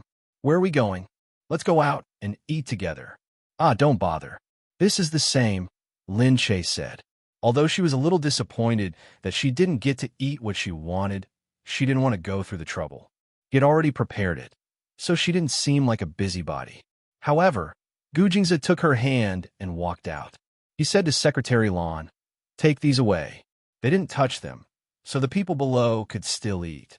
Before Secretary Lan could ask what was wrong, the two of them had already walked out. Secretary Lan looked at the barbecued meat that he hadn't eaten and felt a little disappointed. She had specially asked the kitchen to make the barbecue. Because she wanted to make barbecue, she had prepared a lot of ingredients and thought of many ways to make it suitable for Gu Jingze's taste. Unexpectedly, he left with Lin Che without eating a single bite. She could only look at the table and order someone, put the things away first. Outside, Gu Jingze took Lin Che around. He looked ahead and said, Is that a barbecue restaurant? Now, this kind of barbecue was quite popular. You could see it as soon as you walked on the street. Lin Che said, Yes, this is it. Gu Jingze turned around and helped her put on a pair of black-rimmed glasses and a cap. Because of her big belly, it was much easier for her to disguise herself.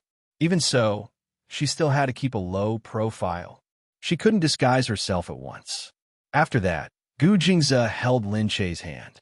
They got out of the car together and went straight into the barbecue restaurant. There was a single room in the restaurant, and it was covered with curtains. However, when they asked, the waiter said that there were no more private rooms available. Gu Jingze looked around the hall. It was too noisy and not good for Lin Che, so he took out a black card from his pocket. Is there anyone who is willing to exchange a private room with us? My wife is pregnant, and it's not convenient for her to be outside. She wants to eat your barbecue, so we came here because we were worried that she would run into you here. The waiter took a look and came out to swipe the black card. She looked at Gu Jingze again and knew that he was a tycoon. She was a little troubled. She looked around and said, I'll go in and ask the boss. Gu Jingze thanked her. The boss came out and was stunned when he saw Gu Jingze. He felt that he wasn't an ordinary person and wanted to rope him in. He quickly tried to persuade a customer who had just sat down. He said that the gentleman outside wanted to have a seat inside because his wife was pregnant and there were no private rooms available. They were worried that something would happen to his wife if they sat outside. In order to thank him, the boss said that they would treat them to a meal. Gu Jingze naturally wouldn't let others spend money for him. He would definitely give them a big tip later. When the customers inside saw Lin Che and Gu Jingze standing together, they felt it was troublesome and didn't want to give up their seats to others. However, the owner of the restaurant said that they would pay for this meal, which was already very attractive. Besides, Gu Jingze had his own reasons. He was pregnant, so it was reasonable for him to want to sit in a quiet place to eat. Thus, one of them said, It's okay. It's just a convenience for a pregnant woman. It's fine. They went to another seat, and the boss quickly said, Please come in. Please come in. The people who left looked back and felt that Gu Jingze was very considerate. Look at him. He's so generous for his wife. Why not for the child? Maybe he's doing it for the sake of the child. Humph. I think he just loves his wife.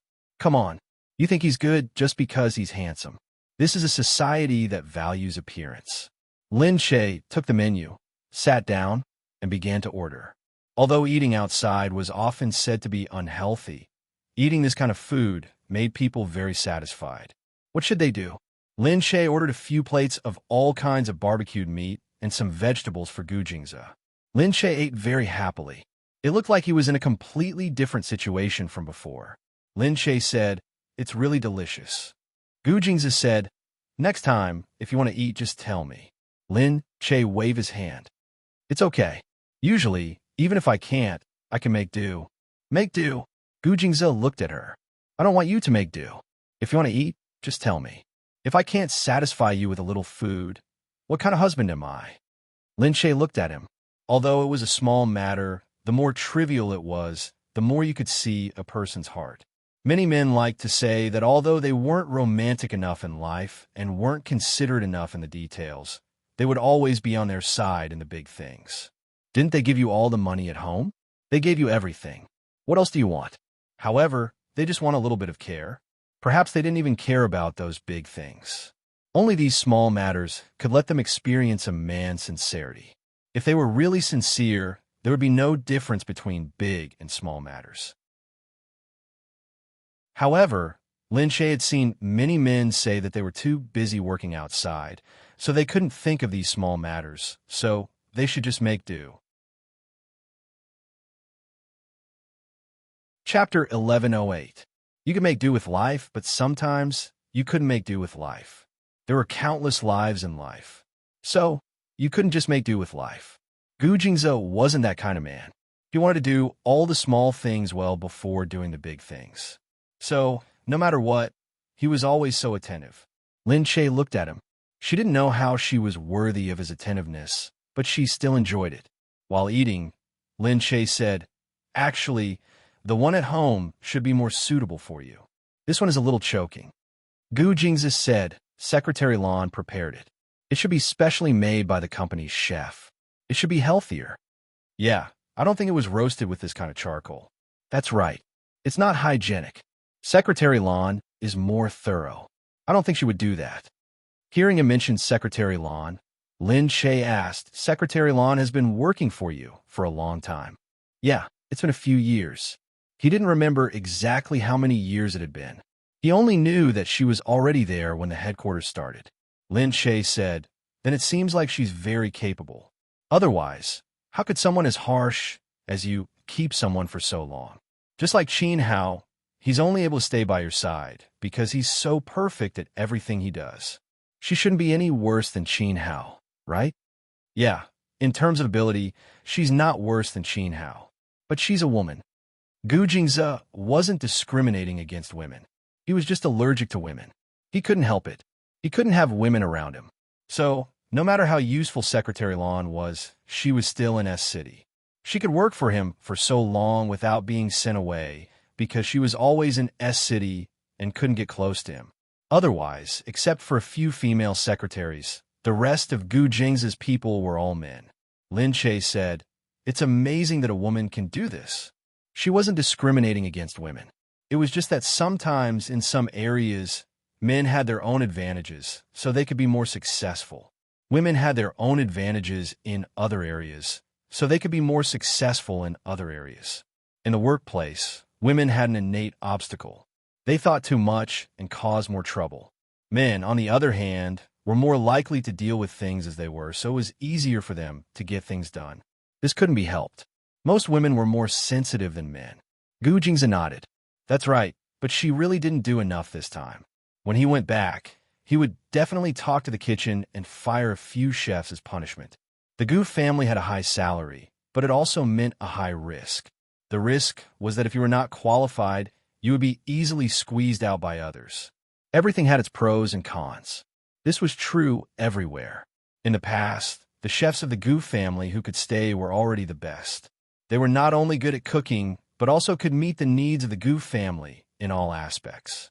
They clearly knew what Gu Jingze and Lin Che wanted. As long as they gave an order, they would be able to get it. However, the chefs here were clearly not good enough. In the past, he didn't care about it. Now that he thought about it, when he was alone, the chef only met his needs and didn't care about other people's needs. So he didn't say anything. Now that Lin Che was here, they still only met his needs, which was naturally not good. He had already kept this matter in his heart, so he wasn't in a hurry for the time being.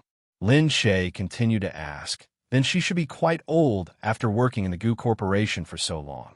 But I can't tell that she is very old. She is so busy working in the Gu Corporation. Has she had a child? Is she married? Gu Jingze didn't know. He had never cared about these private matters. Well, probably not, he said. What? She has been working for you for 8 years. Don't you think about her feelings? Lin Che knew that Qin Hao was about to get married. She was about to get married, but she didn't. Because she was too busy. She had a few girlfriends, but they all broke up. The last one was Gu Corporation's secretary. Because they worked in the same place, even if they didn't have time to date, they could still see each other often. So Gu Jingze acted as a matchmaker and gave them a big red packet. They planned to get married after the new year. Working in the Gu Corporation was too miserable. Lin Che said, don't always exploit her. Don't you care about her personal life? Gu Jingze said, it seems that she hasn't asked for leave. She hasn't asked for marriage leave or maternity leave. Then, I guess she hasn't married yet. Lin Che shook his head. Oh my God, you bastards. Gu Jingze said, she hasn't mentioned it herself. How would I know? Maybe it's because the competition in the Gu Corporation is too strong that she doesn't dare to ask for leave. Gu Jingze said, only when there is competition can there be progress. This is a healthy competition. If they want it to be bad, I can't manage every employee. That was true. Lin Che tilted his head and said, it seems that if you want a good job, you have to pay a certain price. Gu Jingze said, fortunately, you met me first. Otherwise, with how busy you are now, it would be difficult for you to get married. Lin Che wrinkled his nose. They went back after lunch. In the afternoon, Gu Jingze was still busy. When he was a little free, he looked at Secretary Lan and remembered what Lin Che had said. He asked, Secretary Lan, are you married? Secretary Lan opened her eyes wide. Gu Jingze was asking about her personal affairs. Gu Jingze had never asked about this. Her heart was beating fast, and she almost burst into tears. I haven't. Gu Jingze said, if you need to ask for leave to date or get married, you can tell me. Secretary Lan said hurriedly, no, I haven't thought about dating yet. It's a part of life. You only work hard in the Gu Corporation. I don't want you to fall behind in other ways. The Gu Corporation is not a cruel place. Gu Jingze said as he pinched between his eyebrows. Secretary Lan was very touched. Looking at Gu Jingze's side profile, she felt that his tiredness made her want to comfort him. Even when he was the most tired, he was full of sharpness, which made people feel that his personality was so distinct. He was cold and didn't show any weakness. This was a real man. Secretary Lan blushed. No, I think it's good now. Working for President Gu is much better than getting married. I'm willing to work for President Gu. And work hard. Just then, Lin Che came in from outside. He pushed the door open and saw Secretary Lan standing there. Gu Jingze didn't look up. He leaned against the wall and closed his eyes to rest. Naturally, he couldn't see Secretary Lan's shy face. Chapter 1109. How could Lin Che not understand the affection in her eyes? Because when he looked at Gu Jingze, he would have the same expression. She would also have the expression of wanting him urgently. Lin Che took a glance and quickly looked away. He thought in surprise, could it be that Secretary Lan? However, it was understandable that a woman who worked for Gu Jingze would have feelings for him. After all, Gu Jingze was so outstanding, and it was hard to control his feelings. She might fall in love with him, but most of the normal and upright women would just be infatuated with him for a while, even if they fell in love with him or hide it in their hearts. There were not many women who would look at him like that. After all, Gu Jingze was married, and his close subordinates all knew about it.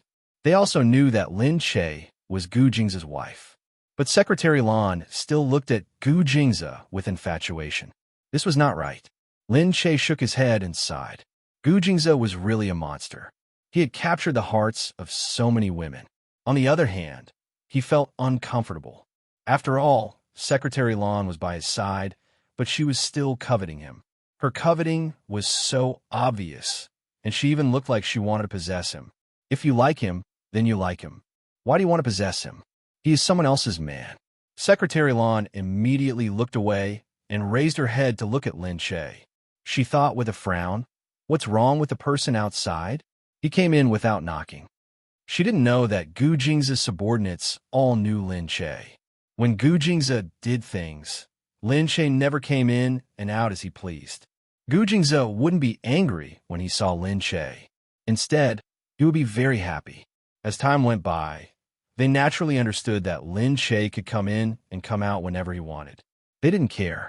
Lin Che paused for a moment and walked in. Gu Jingze waved and asked Secretary Lan to leave.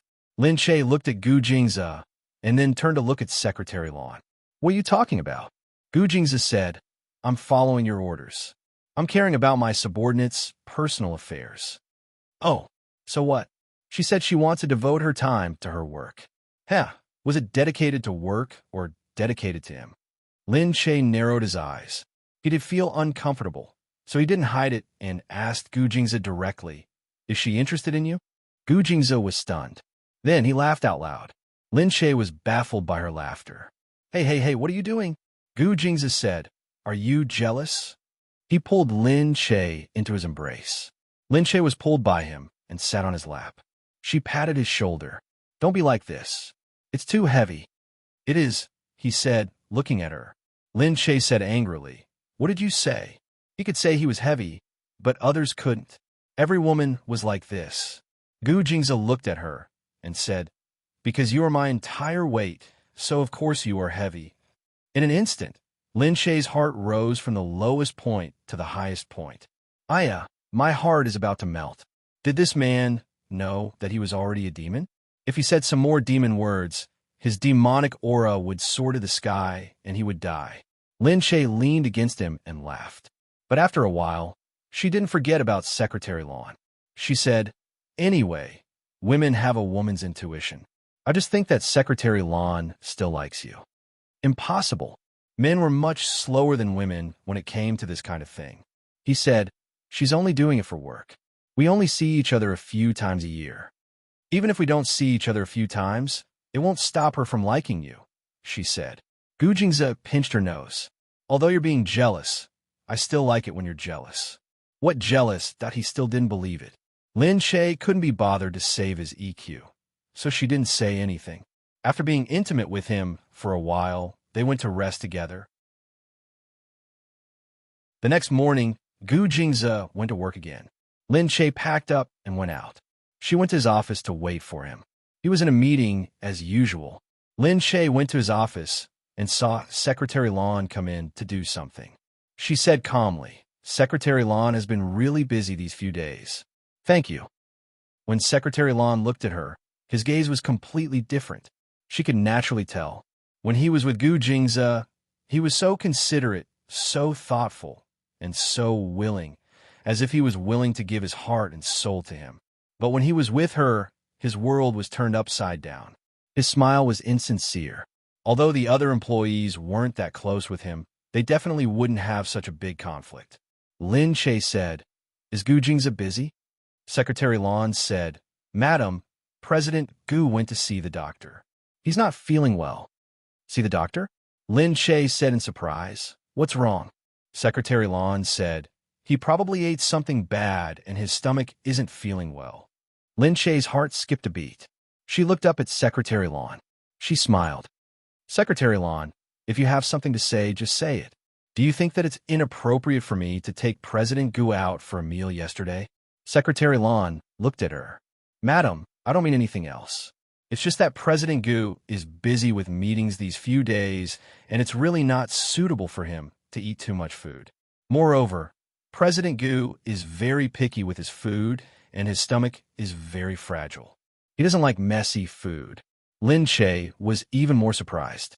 Secretary Lan made it sound as if she was Gu Jing's wife. As if Lin Che was an outsider who didn't understand Gu Jingze. Lin Che laughed. Maybe the food you cooked these few days isn't to his taste. When we were in B City, we often went out to eat and he was fine. Secretary Lan looked neither servile nor overbearing. Maybe, but President Gu didn't act like this in the past. That's why I guessed. Lin Che narrowed his eyes and looked at her. Secretary Lan, I hope you can understand that I'm his wife. Indeed, I'm an outsider in the company. You can go to work, don't worry about me. She said, I'm in charge of President Gu's office, so this is also my responsibility. Lin Che said, Secretary Lan, let me ask you. Secretary Lan looked at her. Lin Che said, do you have something against me? Secretary Lan raised an eyebrow and looked at her. Madam, how can you say that? I don't have anything against you. Lin Che said, since I'm not your superior, you don't have to hide anything from me. Just say what you want to say. I'll just say it. I just feel that, madam, you're a hindrance to President Gu if you're here. It's better for you to go back and rest. Lin Che stood up immediately. Am I hindering President Gu, or you? Secretary Lan said. Madam, how can you say that? You could tell me what I did wrong. Oh, then let me ask you. You don't usually put on makeup. When you first came here, you didn't put on makeup and wore work clothes the whole time. Today, you've put in a lot of effort to dress up. Since you're not in a relationship and you don't have a boyfriend, why are you wearing a dress that shows your chest to work? I want to know who you're trying to impress. Chapter 11:10. As if she had been seen through, Secretary Lan flew into a rage out of humiliation. She blushed and felt very angry. She looked at Lin Che and said, Madam, you're being too nosy. No matter who I'm showing it to, it's not your place to tell me. I'm just asking. Who do you want to show it to depends on whether they know how to look at it. You. Secretary Lan had specially dressed up, but she hadn't expected Lin Che to see her. She hadn't seen Gu Jing's at all today because he had been feeling unwell and had gone to see a doctor. It was all because of Lin Che. Her meticulous dressing was probably useless now. Naturally, she was angry. I don't know if they know how to look at it yet. Maybe you can look at it when Mr. Gu comes later. Lin Che let out a laugh. So direct that it must be true. She knew that everyone thought that men like Gu Jingze were not a big deal if there were one or two of them outside. That was why they were so presumptuous in front of her. She didn't care what these people thought. She only needed to know what kind of person Gu Jingze was. Just then, Gu Jingze came in. Lin Che stood there, facing Secretary Lan with equal harshness. As for Secretary Lan, she had always been strict with her work, but her expression didn't seem to be anything special. Gu Jingze walked in suspiciously. Secretary Lan looked at Gu Jingze. As he thought about what he had just said, he beamed at Gu Jingze. His clothes straightened up a little. Gu Jingze didn't even look at her. Her expression darkened, but she saw that Gu Jingze was only staring at Lin Che. What happened? Lin Che sneered. Nothing. You can ask your secretary. Secretary Lan's expression was still cold, but she looked a little embarrassed. She smiled awkwardly and said, Mr. Gu, it's nothing. It's just that Madam thinks that I have some relationship with you outside of work. I told her that I didn't, but she didn't believe me. She even asked why I dressed up today. She looked a little aggrieved. Gu Jingze looked at Lin Che. Oh yes, she was jealous again. Lin Che said, that's not what you said just now. Secretary Lan said, I'm sorry. I was rash just now, but that's just how I am. I was a little impatient. I hope Madam won't misunderstand. Gu Jingze looked at Secretary Lan, then at Lin Che. He smiled, waved his hand, and said, I got it. He looked at Lin Che and lowered his head to hold her waist. All right, it's fine. I'm done with my work. I'll go out with you today. Lin Che looked at him. You don't believe me now? Gu Jingze paused and looked at her. Why wouldn't I believe you? Lin Che said, this isn't like you. If he really believed it, Gu Jingze would have dealt with it directly instead of changing the topic like this. Gu Jingze said, yes, I think you've misunderstood. Lin Che looked at Secretary Lan and said, she knows whether it's a misunderstanding or not. Secretary Lan felt even more aggrieved. He did not know whether to laugh or cry. I dressed up because President Gu told me yesterday that I should consider my personal life. I also thought that I might have some goals in the company while I was away, so I dressed up.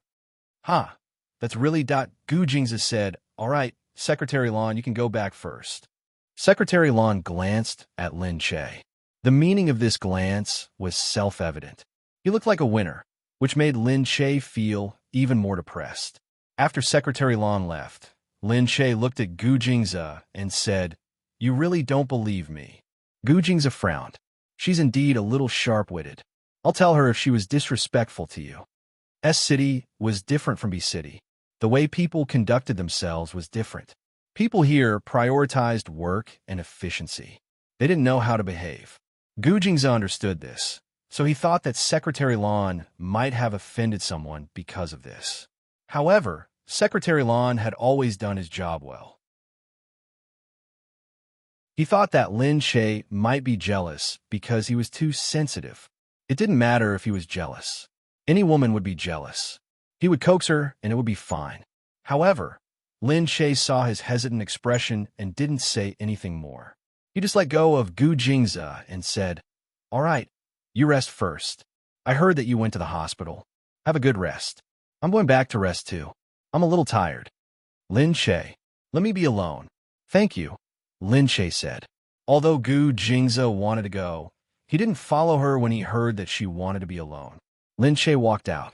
Outside, Secretary Lon looked at Lin Che. "Madam, are you leaving?" Lin Che said, "You acted well." Secretary Lon snorted. "It seems that your relationship with President Gu isn't as good as people say." Lin Che sneered in his heart. Secretary Lon said, "Take care. I'll take good care of President Gu for you." Was he provoking her? Lin Che snorted and walked out. She was naturally angry because she could feel it. However, Gu Jingza couldn't. She scolded him as she walked. "Damn Gu Jingza! Gu Jingza! What a blockhead! He trusted a woman too much. Didn't he know that every woman's talent was acting?" Lin Che scolded him all the way back. When she reached home, she saw Gu Jingza's call, but she didn't pick it up. She thought that maybe she shouldn't be angry. It was their business if others liked Gu Jingza. It had nothing to do with Gu Jingza. However, she was unhappy that Gu Jingza chose to believe Secretary Lon instead of her. Gu Jingza might be someone who believed in evidence and felt that he couldn't make a conclusion without evidence. Indeed, she didn't have any evidence. She didn't think of recording Secretary Lan's words, but she was still angry. Her heart was filled with anger. At this moment, Gu Jingza made a call and didn't make another call. She stood there. When she saw Dongzi walking over, she asked, "Where's Gu Jingza?" Dongzi said, "Oh, miss, I just found out that President Gu went to the site with someone to investigate." "With someone? With who?" "I think he brought Secretary Lon with him." Lin Che stood up immediately and said, "If that's the case, let's not disturb his work. Let's go." Dongzi said in surprise, "Go? Where are you going, miss?" "To relieve my boredom." She walked out. Dongzi and the others didn't dare to say anything. Seeing that she was unhappy, they quickly followed her. "Miss, where do you want to go?" "We'll go with you." "Let's drive around." "Yes." Lin Che hadn't been to S City much. As they drove, they had nowhere to go, so she asked them to drive along the road. Dongzi was a little worried. He looked at Lin Che and said, "If we go any further, we'll reach C City." "Oh, I heard that there are many water villages there." "Let's drive there and have a look," Lin Che said. Chapter 11:11. Water Village that was already very far away. It was true that Lin Che had never been to a water village before. She looked out of the window and saw the clean and straight path leading to the stockade village in front of her. It was the tourist season and there were many people. Dongzi's car drove slowly and directly arrived at a local inn. After entering, he asked someone to arrange a room for him. Many inns were full. This one was more expensive, but Lin Che didn't care. She just wanted to find an empty place to stay. Coincidentally, because it was too expensive, there weren't many people staying here. Instead, it was much more empty. After Lin Che entered, Dongzi looked at Lin Che. "Don't we need to inform Mr. Gu?" Lin Che still felt annoyed at the mention of Gu Jingze. No need. She leaned against the wall and thought about it. Since she had never been to a water village like this, she might as well pack up and go out for a walk. Thus, she tidied herself up and prepared to go out, throwing that damned Gu Jingze to the back of her mind. Gu Jingze was leaning against the wall, but he felt that someone was making tea for him. He could tell that it wasn't Lin Che's smell. No matter when it was, Lin Che's body always smelled light and sweet like vanilla, not this kind of fragrance that was filled with the smell of cosmetics. After smelling Lin Che's scent for so long, he really felt that any other scent would carry a very choking feeling. He turned around and saw Secretary Lan making tea behind him. "President Gu, take a break and have some tea," she said with a smile. Gu Jingze nodded and said, "It's okay. You can go now." Although he felt that Lin Che was a little sensitive, he still felt uncomfortable when he saw Secretary Lan again. She probably felt that because she had made Lin Che unhappy, he was unhappy too. Secretary Lan was a little disappointed, but she still turned and walked out. Before she could go out, a security guard walked in. Secretary Lan said unhappily, "What are you doing?" "President Gu is resting. How can you barge in?" These security guards were getting more and more unruly. They didn't even knock on the door and just came in. The security guard said, "This is Madam's matter. Get out of the way." Everything related to Lin Che had to be reported immediately, no matter when or what Gu Jingze was doing. This was everyone's understanding and Gu Jingze's tacit consent. Pushing Secretary Lan away, he went straight in and said, "Sir," Madam drove away. As expected, Gu Jingze stood up immediately. "What?" Madam's man drove the car.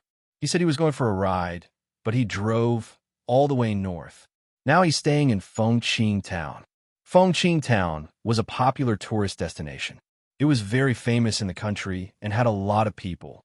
Gu Jingze immediately said, "Send someone to keep an eye on it." His eyes twitched, and he immediately prepared to leave. Gu Jingze also knew that Lin Che was probably angry, so he suddenly left. Secretary Lan felt strange. Seeing that Gu Jingze was about to leave, he felt a little anxious. "President Gu, we haven't finished the task here. Madam can send someone to look for him. Leave it here for now," Secretary Lan said anxiously. Gu Jingze said, "Put it down first. Let them wait." Secretary Lan said, "What? But it's better to do it all at once. There's no need to waste time. Madam is just going to relax." Secretary Lan wanted to stop him. Gu Jingze's eyes suddenly became sharp. He pushed Secretary Lan away with one hand. Secretary Lan was stunned. Gu Jingze's eyes met hers, and his gaze became even sharper. He suddenly felt that something was wrong. Secretary Lan looked flustered and anxious. It was just because he was leaving. What was there to be anxious about? Gu Jingze looked at her from head to toe. Suddenly, he said, "Secretary Lan, I think that you've been working in City S for too long. You've been in this position for too long. Maybe it's time for you to change your environment." Secretary Lan was stunned. Gu Jingze said, "Go to the Human Resource Department to hand over your position. You can go to Austria." What at Secretary Lan's head seemed to have been hit hard, and he froze. Lin Che saw many people taking photos here. For a moment, she felt that the exquisite water town was really beautiful. She also wanted to take photos, but her belly was still very big, so it wasn't a good idea to take these photos. After all, she had come here and saw that the photos were very artistic. It was true that she wanted to take some photos. Although she usually took photos when she had nothing to do, and as an artist, she often took photos on the cover or on the poster, those photos were still for work. She hadn't even taken a photo of herself in private. Lin Che's interest was piqued. He asked someone to ask how these photos were taken. Looking down at her already bulging belly, she suddenly remembered that she had been pregnant twice, but she didn't take any souvenirs. It wasn't very popular to take photos of pregnant women now, so she might as well take this opportunity to take one. After a while, in the afternoon, Dongzi asked someone to bring a photo crew over. When they came in and saw Lin Che, they were still stunned. This was Lin Che, of course. They didn't believe it at first and looked at Lin Che tentatively. However, Living in such a good place with so many people, it seemed that it really was Lin Che. They thought so, but they didn't dare to ask Lin Che because they could clearly see that the ball on Lin Che's belly wasn't fake. "Miss, what's your name? What are you going to shoot?" The photographer asked tentatively. Lin Che said, "My name is Lin Che. Get ready to take photos." "Ah, Lin Che. Is it really Lin Che? That Lin Che, right?" The few of them saw that Lin Che had clearly said it without hiding it at all. Lin Che squinted her eyes and smiled. Since they had already seen it, it wasn't good to hide it, so she just said it. "Yeah, I'm here to play. This is private, so I hope you won't tell anyone. We're going to let people know about this in the future." She turned around and gave Dongzi a look. They immediately took out a sum of money and gave it to the few of them. Lin Che said, "I'm counting on you guys today. I'll need everyone to take care of me in the future." When the few of them saw that there was so much money, they were immediately elated. They had really made a killing today. Being a celebrity really didn't lack money. Lin Che actually hadn't been working recently. It wasn't that being a celebrity didn't lack money. After becoming a boss, she received more dividends, so her income also increased. However, they naturally didn't know about this. They only felt that it was really easy for a big celebrity to earn money. After taking the money, Lin Che said, "All right, Dongzi, please go in." Dongzi led the few of them in. Dongzi looked at them, took a few steps, and accidentally kicked a chair at the side, breaking it into pieces. The few of them were instantly shocked. Lin Che smiled faintly at the back. "Dongzi, why are you so careless again? Be careful when you walk. Those chairs can't withstand your strength." The few of them trembled. They immediately understood that this was a warning. Chapter 11-12. What a carrot and stick. They looked at the bodyguards and understood that these bodyguards were not to be trifled with. They looked at each other and felt that since they had taken so much money, they had to follow their professional ethics. Dongzi and the rest were worried that something would happen. They found the most stable studio here. It was bigger and had been doing it for many years. They reckoned that there wouldn't be any problems, but it was better to warn them, just in case. Lin Che followed them in, and they discussed how to take the photos. Lin Che actually didn't want to take any special photos. He just wanted to take some good-looking pregnant photos. They had designed some scenes for Lin Che. Lin Che was naturally familiar with this kind of work and understood after a while. The few of them prepared clothes for Lin Che. As it was rare to meet such a big client, they gave her the best clothes and tried their best to satisfy Lin Che. Many of the pregnant photos were more revealing. It was to show the shape of the pregnant woman and show that the pregnant woman's body was also very beautiful. Lin Che wasn't used to being too revealing, so he chose a few that were okay. Most of her stomach was exposed. There were a few sets of clothes with different styles. Some looked like a goddess with a veil, some were elegant and elegant, some were cute, and there was a set of ethnic clothing that was also very beautiful. Lin Che first went to put on the light muslin outfit. The cloud-like clothes fluttered as he put them on, giving off a feeling of immortality, as if the morning mist was lingering around it. After changing and coming out, the photographers were stunned. They couldn't help but sigh. A celebrity was indeed a celebrity. Her appearance was really good. "Miss Lin, did you maintain your figure when you were pregnant? How did you maintain it so well?" "Yeah, other than my stomach, there's nowhere else to put on weight. Look at these legs and arms. They're still so thin, and her waist hasn't become thicker." A few makeup artists and stylists who came along looked at Lin Che and asked. Lin Che said, "No, I didn't maintain it. I've been resting recently, so I didn't maintain it." "Wow, then Miss Lin is really born with a good figure. I'm so envious." "Yeah, my cousin hasn't slimmed down since she got pregnant. She's still fat now. I think it'll be hard for her to slim down." "Yeah, many people lose their shape when they get pregnant and haven't slimmed down since." Lin Che, on the other hand, was very proud of his body. He had an alkaline physique that wouldn't get fat no matter how much he ate. Generally speaking, he wouldn't get fat no matter what. Her poor digestive system made it easier for her to maintain her figure. She didn't understand how people who easily gained weight did it. She just ate whatever she wanted and never worried about it. Therefore, she was often the kind of person who would get beaten to death if she talked about being fat or skinny. Because when someone asked her how she maintained her weight, she would only say that she was really fat. After staying up for a few days, she immediately lost weight. She was indeed like that. Although she said she was fat, she was only slightly rounder. It was definitely not the type where she gained weight. She would lose weight again if she stayed up late and tired. After getting dressed, he went to take the first set of photos. The cameraman kept talking, looking left and right. How to put your hands. Lin Che listened to the instructions and got into position.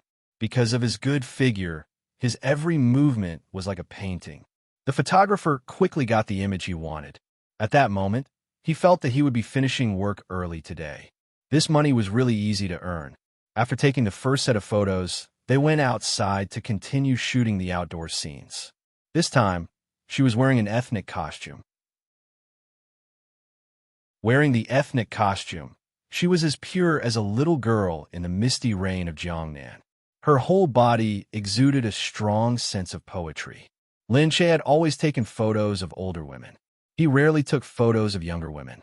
Now that he had changed into this outfit, it really made people gasp in surprise.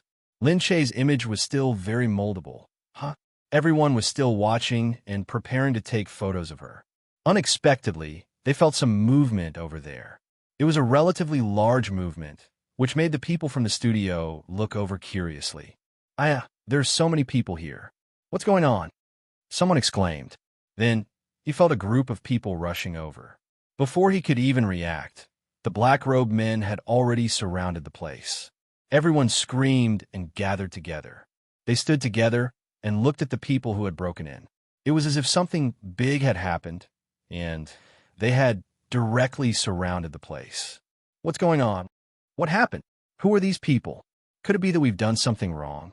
While everyone was still guessing, they saw a man flash in. He walked over nimbly and stared at the inside of the place. He looked at them with a clear target. Then his eyes flashed. What's going on? Gu Jingze looked at Lin Che. She was wearing a light green skirt and a white blouse. There were some tassels on the blouse, and her belly was bulging. Of course, it was not exposed, but he could clearly see that her hair was curled up and scattered in the wind. She looked like that, so beautiful. It seemed like it was the first time he had seen her like this. She had been in many ancient costumes, but her clothes in those costumes were more complicated. This dress was much simpler, but it gave people a sense of gentleness like water.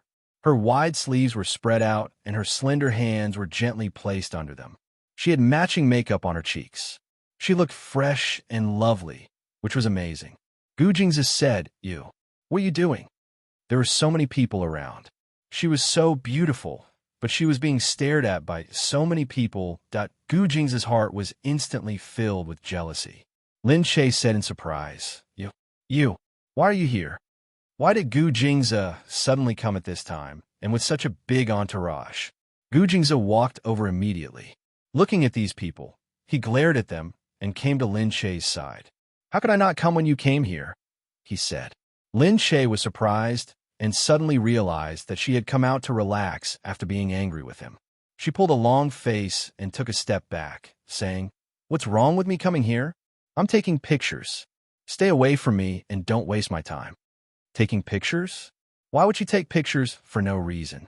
Gu Jingze said, What are you taking pictures of? It's sudden. Lin Che said, I'm commemorating my pregnancy. Anyway, move aside.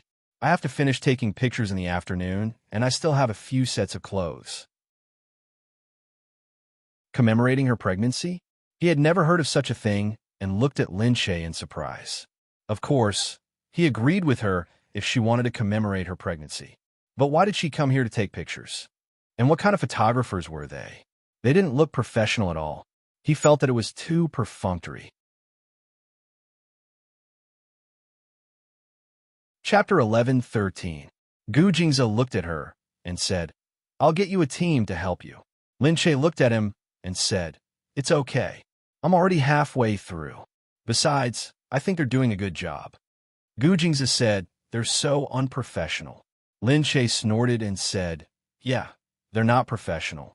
They're not like big companies like yours, where all the employees are professional, competent, and selfless for the company. So sour that Gu Jingze looked at her and sighed. All right, I admit that I didn't think there was anything wrong with her. But now, Secretary Lan has been transferred overseas. Transferred overseas? That was fast. As expected, Gu Jingze would be the first to act if something happened.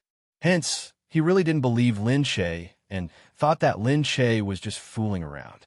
Thinking about it, Lin Che still felt wronged in his heart, so he was definitely being unreasonable for a moment. His words wouldn't be able to coax her. It's okay. Isn't it better to keep such a capable assistant by your side? She'll serve you wholeheartedly and won't be disloyal. It'll be a waste to send her overseas. She snorted and turned her head away. Lin Che, I told you not to hold me up. We're in a hurry, okay? Gu Jingze looked at her and said, Okay, go ahead. He took 2 steps back. Lin Che said to his people, Can you all stand back? I want to take photos. You're in the way. Even Gu Jingze had moved to the side. They didn't dare to occupy his space. The group of people also moved to the side. Lin Che then said to the photography studio, All right, let's continue. The people from studios were scared silly. It took them a long time to react. At this time, they looked at Lin Che and then at the others, not knowing what to do. Seeing that they were stunned, Lin Che said, Don't mind them. Just treat them as blocks of wood. We'll continue. Gah. If only they were standing there one by one. It would be great if they were really pieces of wood. However, looking at them, and then looking at Lin Che, they braced themselves and continued to pat down, because they didn't dare to leave now. All right, Miss Lin, please step back and stand by the bridge. We'll continue filming. The photographer felt that it wouldn't be easy to earn the money today. At first, he was glad that he had met such a big client, but now he felt that this business deal seemed to be in danger. This group was also shot very quickly. After getting into work, although everyone was still a little cautious, they gradually forgot the existence of the people next to them. Lin Che's every movement was like a painting, making people linger. Naturally, they followed her rhythm and continued filming, as if they were reluctant to miss a shot. Soon it was the next scene. This time it was cute. Her clothes were a little revealing. Her stomach was exposed, her shoulders were also exposed, and her breasts were protruding. They looked bigger and more obvious. Her entire figure was very attractive, but over there, Gu Jingze was really pissed off. How could he show this to others? When Gu Jingze saw Lin Che coming out, he couldn't wait to rush over and dig everyone's eyes out. Lin Che was dressed so sexily.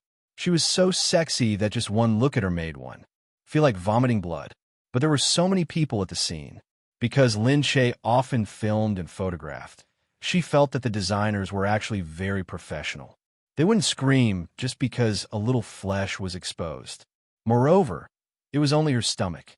However, when she saw Gu Jingze running towards her, she was immediately stunned.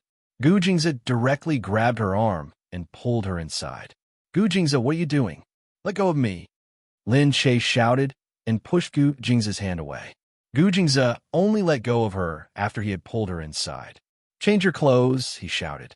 Lin Che was naturally unwilling. No way. Why should I change? You. This won't do. He couldn't say it because it would be too revealing. Perhaps it was really nothing, but he just felt uncomfortable looking at it.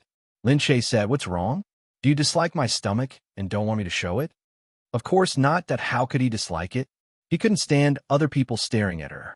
He couldn't stand her beauty being exposed to everyone. Lin Che said, Then get out of my way. No way. Why not? I said no means no. Lin Che harumphed and said, Give me a reason, or I won't listen. Gu Jingze looked at her and said through gritted teeth, They're all staring at you. His voice was very soft, but it sounded like he was gritting his teeth. Hearing this, Lin Che's heart stirred slightly. Was he jealous? She glared at him. He was allowed to be jealous, but she was not allowed to be jealous? Lin Che said seriously, Then think about it. Since you already feel uncomfortable when I just want to take a photo, would I feel comfortable when I see someone else by your side, wanting to possess you so clearly? Later, I told you everything, but you didn't believe me. You didn't believe me at all. You only thought that I was a meddlesome and sensitive woman. At that time, I really thought that maybe I was too meddlesome and sensitive. It was as if I was a bad woman who tied you to me. I was exactly the same as those women who would cling to their men and fantasize that their men would be snatched away by someone else. Gu Jing's heart ached. That's how she felt. He remained silent, pursing his already tight lips until they turned purple. Only then did he loosen them. He said mildly, "I'm sorry, Lin Che." Lin Che said, "That's why I'm angry. I'm angry that I'm too strict with you and that I'm interfering with your company. I'm angry that maybe I'm really wrong. Even you think that I'm too much and want to coax me away. How can that be, Lin Che? You're not wrong. It's only right for you to interfere with the people around me. You're my wife. It's okay for you to be suspicious of the women around me. Why would I think that I'm meddlesome? Saying that my wife is a meddlesome man means that I have a guilty conscience. I won't. I think you're cute when you're like this, really." Lin Che felt a little wronged. She turned to look at him. Hearing these words made her feel much better, but she still couldn't let him off just like that. She harumphed and said, "So I'm going to take a picture now." She pushed him away. "If you're uncomfortable, you can only endure it." Gu Jingze gritted his teeth and followed her out. Knowing that Lin Che liked to throw a tantrum, he could only wait on her until she calmed down. Chapter 11:14. At the side, Gu Jingze found a place to sit down and waited for them to film. Lin Che said to the cameraman, "All right, let's start filming." The cameraman could only call for everyone to continue filming. However, Gu Jingze's gaze was unbearable. Who could continue filming with Gu Jingze looking at them? The cameraman cried as he thought about how hard it was to earn money. The filming continued, and Gu Jingze watched. The cameraman cried as he finished filming. Fortunately, Lin Che was very cooperative. Moreover, his movements were also very on point. Professionalism was still useful at times like this. When they finally finished filming one set, the cameraman saw that it was already very late. Although they were fast, there were still 2 more sets to be filmed. The cameraman said to Lin Che, "I don't know how long Miss Lin will be staying. We'll probably finish filming tomorrow morning." Lin Che said, "I'll be staying for 2 days. As for how long, I'm not sure yet. We'll continue filming tomorrow." Gu Jingze stood up. "Are you still staying?" The place looked a little run down. He wasn't sure if it was livable. Lin Che said, "The water village is more beautiful at night. Of course, I have to stay and have a look." Gu Jingze looked at it helplessly and nodded in agreement. Gu Jingze looked at the antique decorations. Although it looked unique, it wasn't safe. Unfortunately, this was the best place in the area. Lin Che actually felt that this place was quite good. It was clean and tidy.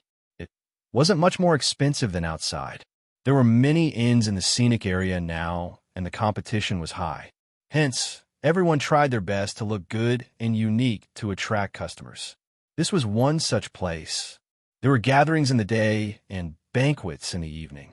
The performers were all famous groups, and there were many interesting and special programs to attract customers every day. Lin Che wasn't interested in the programs. She only wanted to see the fewer people here. At night, the lights outside lit up the entire windy town. The antique and modern lights shone on the stream that flowed through the ancient town. It looked very beautiful. One of the streets in the ancient town was a bar street, and the other was a special ethnic street. Lin Che dressed neatly and went to the ethnic street for a walk. Gu Jingze followed behind. Looking around, he could only ask his men to change their clothes and follow them in secret. That way, he wouldn't be a disappointment. Gu Jingze looked at Lin Che. "What do you want to eat?" He could see that there seemed to be a signature dish here. Many shops had the words "Local Stream White Fish" written on their doors. There were also many people eating it. It seemed that it was quite famous. Indeed, Lin Che saw a restaurant. There were quite a lot of people in the restaurant, and they seemed to be very famous and delicious. "Let's go take a look here." Gu Jingze said, "Okay, let's go." After entering, Lin Che dressed in a low-key manner and asked for a private room. The shop assistant said, "The minimum charge for a private room is 1,800. Gu Jingze nodded and waved his hand to ask someone to lead the way. The shop assistant took a look and saw that there were only 2 people who wanted a private room. They didn't even care about the minimum charge of 1,800 yuan. It seemed like they were rich. She led them into the bakery. Lin Shay would definitely have to eat in the private room to avoid being recognized when he went out. You didn't even take it off when you entered the private room? Her black-rimmed glasses made her face appear even smaller. She looked at the menu but couldn't understand it. She said to the shop assistant, "Help me choose the specialties of your shop." The shop assistant immediately said, "We definitely want to eat stream white fish here." "Okay, I'll have one. And these dishes." The shop assistant introduced the dishes one by one. Lin Che agreed to them one by one. After the shop assistant left, Lin Che looked it up online. It seemed that this shop was quite famous. Many people said that they couldn't get in the queue. They came at the right time, and there were still private rooms available. As a private room cost 1,800 yuan, many people felt that they couldn't afford it, so they didn't come in. She smacked her lips and said expectantly, "I wonder how this shop is doing." Gu Jingze looked to the side. It doesn't look very good. Although the interior of this shop looked quite good, it gave off an unprofessional vibe of a tourist attraction. It was just a scam. Because he had worked in a resort before, he knew how some of the shops in the resort cheated the tourists. Such a shop would definitely be chased out by the resort. They focused on the user experience and wouldn't casually cheat people. However, this was an ancient town. There were so many tourists and so many shops. The user experience was probably not that comprehensive. Lin Che said, "Yes, yes, yes." In CEO Gu's eyes, nothing is as good as your company, including the people. Your company is the best. She was still being jealous of him. After a while, the dishes were served. After they were served one by one, Lin Che looked more and more disappointed. It looked different from the photos outside. Lin Che felt that she hadn't traveled for a long time, so she didn't know much about the tourist attractions now. If she went out to play now, she would follow Gu Jingze more often. However, going out with him was really more like a vacation than a tour. Tourists should be like this. People who carried their bags and walked by themselves. He had everything prepared. Wherever he went was the most comfortable way. It was no different from a vacation. When Lin Che was still in school, he had gone on a vacation with the school. Other than that, he had never gone out and really traveled like a normal person. Hence, he didn't know much about the things in the tourist attractions now. Lin Che picked up his chopsticks and tasted it. It really didn't taste good. Lin Che sighed, "All right. Maybe I'm not used to the taste here." Gu Jingze said, "Why don't we go somewhere else?" "No need. This is what a vacation is. Everything is tested and prepared. There won't be any surprises. There are good and bad things, so you can feel the surprise." She said, "It's not that bad. It's the kind that can be eaten. Eat it, eat it. It's so expensive." Gu Jingze raised his eyebrows. He wasn't picky and started eating. Although it didn't taste good, the two of them ate more or less the same. Anyway, the taste of the fish was the same. As long as it wasn't bitter, the taste was acceptable. After eating, Gu Jingze asked the waiter to pay. The waiter swiped the card and said, "Sir, it's 13,200 yuan. Please confirm the amount." "What? 13,200 yuan?" Lin Che looked up. "Why is it so expensive?" The waiter smiled and said, "You ate one. 5 caddies of fish. The fish here is more expensive, and the other dishes are more expensive too. We grew them ourselves, and they're all natural." Hee. It couldn't be more than 10,000 yuan. Although Gu Jingze could easily spend tens of thousands of yuan when he went out to eat, what kind of place was that, and what kind of place was this? Lin Che said, "Hey, do your fish have gold-rimmed edges? It's so expensive. 5 caddies is 13,200 yuan.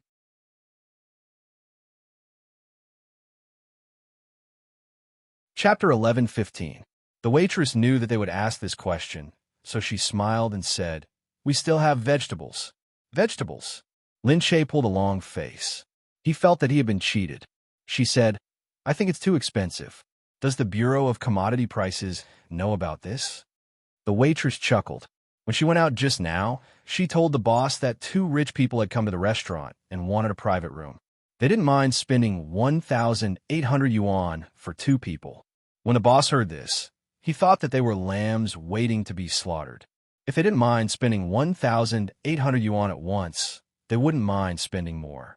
Thus, they raised the price to extort them. At this moment, looking at the two people, the waitress looked indifferent. Look, the food here is really worth it. You get what you pay for. There are so many people eating downstairs. Our restaurant is also very famous. Look, haven't you finished all the fish? Lin Che looked at her and sneered. That's because your fish are the only ones that are worth eating. Hey, I don't think you can afford to pay. Don't say that there's a problem with our food just because you don't want to pay. Lin Che sat there and raised his eyebrows. Why don't you ask the police if there's a problem? The waitress laughed when she heard the word police. She knocked on the door twice. Suddenly, a few burly men came in. They were all wearing chef's clothes. They looked like chefs, but their fierce expressions were very scary. The waitress said, Chef Wong, look, they said that your food doesn't taste good. Chef Wong raised his fist and placed it there. What doesn't taste good? Tell me. Lin Che snorted. It doesn't taste good anywhere. Were they purposely here to scare people? Io, she was so scared. Gu Jingzi didn't say anything. He just squinted and watched. Seeing that the two of them were not afraid at all, the waitress said to them, If you want to call the police, then call the police. But you have to be able to walk out of this door first. I advise you to forget about it. It's not a lot of money anyway. Why do you want to get into trouble just to renege on your debt? Everyone is here to have fun. Look, miss, your belly is so big. Why get angry over this? This was to remind her that she was pregnant and not to cause trouble. Lin Che said straightforwardly, If the dishes aren't worth this price, then they aren't. I'll give you 1,800 because that's the lowest price here. I'll give what I should give, and I won't give what I shouldn't give. No matter how rich he was, he couldn't just let others scam him. The waiter said, You're making things very difficult for me. I really can't. Then go ahead. I think your dishes are worth the money. Lin Che said as he stood up. The people on the side immediately wanted to make a move. However, Gu Jingzi, who had been quiet all this while, suddenly put his hand on the chef's big, strong hand.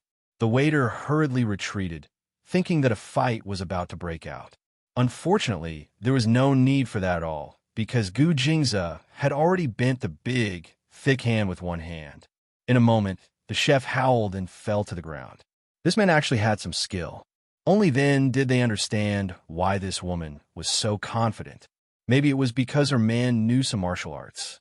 However, even if he had kung fu, he couldn't beat so many people. As Gu Jingzi said this, he had already walked out with Lin Che. The people in the restaurant immediately chased after them. They looked at Gu Jingzi and said, Don't go. You're going to go back on your words and leave. Gu Jingzi turned around and said, I'll give you the money. 1,800. Do you want it? The waiter who was behind the crowd shouted, Of course not. 13,000, not a cent less. Gu Jingzi said, Then we can't come to an agreement. Then we won't get a cent. Hey, do you think you can leave? Don't you know where you are? Just then, the tourists outside suddenly noticed that there was a commotion here. The boss of the restaurant also rushed over. He thought that it would be fine to settle it in the private room, but who knew that it would cause a commotion and let the customers outside see it? There were people who were unwilling to pay again. There were a few of them every year, but they didn't expect that one of them would cause such a commotion with a pregnant woman. Did they think that with a pregnant woman around, they wouldn't dare to make a move? They had really underestimated them. Hey, you have to pay for a meal. It's natural. You can't go back on your words, the boss said. That's right. If you want to go back on your words, it's useless to come out and make a scene. Everyone is watching, so it's useless. You've eaten the food, haven't you? Then you have to pay for it. The tourists looked at them and suddenly understood what was going on. Although they were angry and felt sorry for being blackmailed by the boss, they still tried to persuade him when they saw the pregnant woman's belly. All right. Take your wife and leave first. That's right. Money is a small matter, but a pregnant woman is more important. Gu Jingzi didn't say a word in the face of their persuasion. He just looked at the boss and said, I'll give you one more chance. Do you want the money or not? The boss said, 13,000, not a cent less. Otherwise, we'll make a scene and see who's afraid of who. Gu Jingzi snorted, Fine, I'll give you 300,000. The boss was stunned. 300,000? Gu Jingzi said, but the money I'm spending is worth every cent. What's in your restaurant that's worth this much? He waved his hand lightly and said, Give me something that's worth 300,000. Behind him, when everyone was still wondering what he meant by that, they saw that many people had already appeared behind them and surrounded them silently. The boss's eyes widened. The chefs and hired thugs in the restaurant widened their eyes as well. At this moment, they finally understood what he meant. What did he mean by give me 300,000? They didn't say a word and pushed the people in the restaurant aside. Then, they started smashing the things in the restaurant. The burly men in the restaurant wanted to go forward, but they couldn't even get close to them. They were pushed back and fell to the ground, crying in pain. When everyone saw this, they quickly hid far away. Only the tourists were watching from the side. The boss shouted from behind, What are you doing? What are you doing? Call the police. Call the police. Gu Jingzi stood in the middle. The moment he raised his hand, he made people feel that he was incomparably tall. He still had a look of indifference on his face. His gaze was deep and profound, making people feel that he was unfathomable. They couldn't see through him. There was a great sense of nobility in his calm manner. He snorted and said, Fine, hit them up too. Hit them according to the medical fees of 3 million. When the boss heard this, he was even more frightened. He covered his head and wanted to run out. However, the tourists outside were clapping and cheering. This was going to be a good show. Chapter 11:16. Gu Jingzi had already left the place with Lin Che. When they were outside, he said to her, Okay, don't worry about this place. Let's go back first. Yeah, okay. What a killjoy. Lin Che said, It's such a beautiful place, but these people came to make trouble. They want money more than their lives. Gu Jingzi said, There are too many businessmen here. I think it's hard to manage them. I'll get someone to remind them. If we don't deal with this situation, there will be endless trouble in the future. Yeah, there will be a second if there's one. Lin Che said as she held Gu Jingzi's hand and walked forward. She suddenly remembered that she hadn't forgiven him yet. She immediately let go of his hand and walked forward with a harumph. Gu Jingzi quickly chased after them. Hey, why are you running? Gu Jingzi said. Lin Che pouted. Humph. Gu Jingzi quickly said, Okay, I've already said I'm sorry. I don't have many female staff around me, so I won't hire any more. Save trouble. It was already troublesome enough now. Lin Che looked at him and said unhappily, Hey, you make it sound like I'm very harsh. It's not that I don't want you to have friends of the opposite sex. It's not that I don't agree with you having friends and staff of the opposite sex. Humph, do you still think that I'm angry because there are women around you? Then why am I angry because of her instead of others? Gu Jingzi held his forehead. Yes, I was wrong. You're not angry because of this. You're angry because she has other intentions. That's not it either. Lin Che put her hands on her waist and became even angrier. Gu Jingzi said, Okay. I'm still wrong. Anyway, everything is my fault. You're right, really. Lin Che really felt that letting a man apologize could really make a person die of anger again. She looked at him. I think you don't believe me. You think I'm the kind of woman who would cry incessantly just because there's a woman around you. But I'm not. I know I'm not angry because there's a woman around you. It's because she provoked me too much and coveted you too much. I saw it, but you didn't. And you actually thought I was fooling around. That's why I'm angry. Gu Jingzi went over to hug her. Yes, I know. He thought that he could understand what she was saying, but he didn't know how to express it. Sometimes, when you understand it in your heart, the words you say become abnormally wrong. He hugged her and said, All right, can't we stop being angry? Lin Che harumphed, No. Hey, what else do you want me to do? Lin Che harumphed. Girls aren't that easy to coax. Ugh. Haven't you heard that only vile people and women are difficult to raise? I'm a woman, and I'm also a vile person, so you. She stepped on his shoe, snorted, and walked away. You still have to work hard. Sigh. Gu Jingzi shook his head. Looking at the marks on his shoes, he could only sigh. He knew that she was probably not that angry anymore, but she was still throwing a tantrum. He shook his head and sighed helplessly. But sometimes he felt that her temper was also very cute. This was probably what it meant to say, If you like someone, you would like him no matter what, good or bad. It would all belong to him. Gu Jingze brought Lin Che back. On the other side, the people in the shop had already called the police. Many people said that someone had smashed their shop. They were also very depressed. After so many years of doing business, this was the first time they had encountered such an incident. Not only did they not manage to scam someone, they were even beaten up and had their things smashed. Now that they had told the police, they cried for a long time and even asked their relatives for help to reason with them. They also asked around and found out that these people were heading in this direction. Along the way, the tourists looked at the two of them as if they were sending off a hero. It was really infuriating. Gu Jingze was still in the inn, watching Lin Che sit there and eat. Although she had eaten a lot, she wasn't full, so she had to continue eating when she came back. Being pregnant, she naturally ate a lot. Gu Jingze attentively watched her eat, smiling gently at the side. Just then, the people outside walked in. "Sir, the police are here."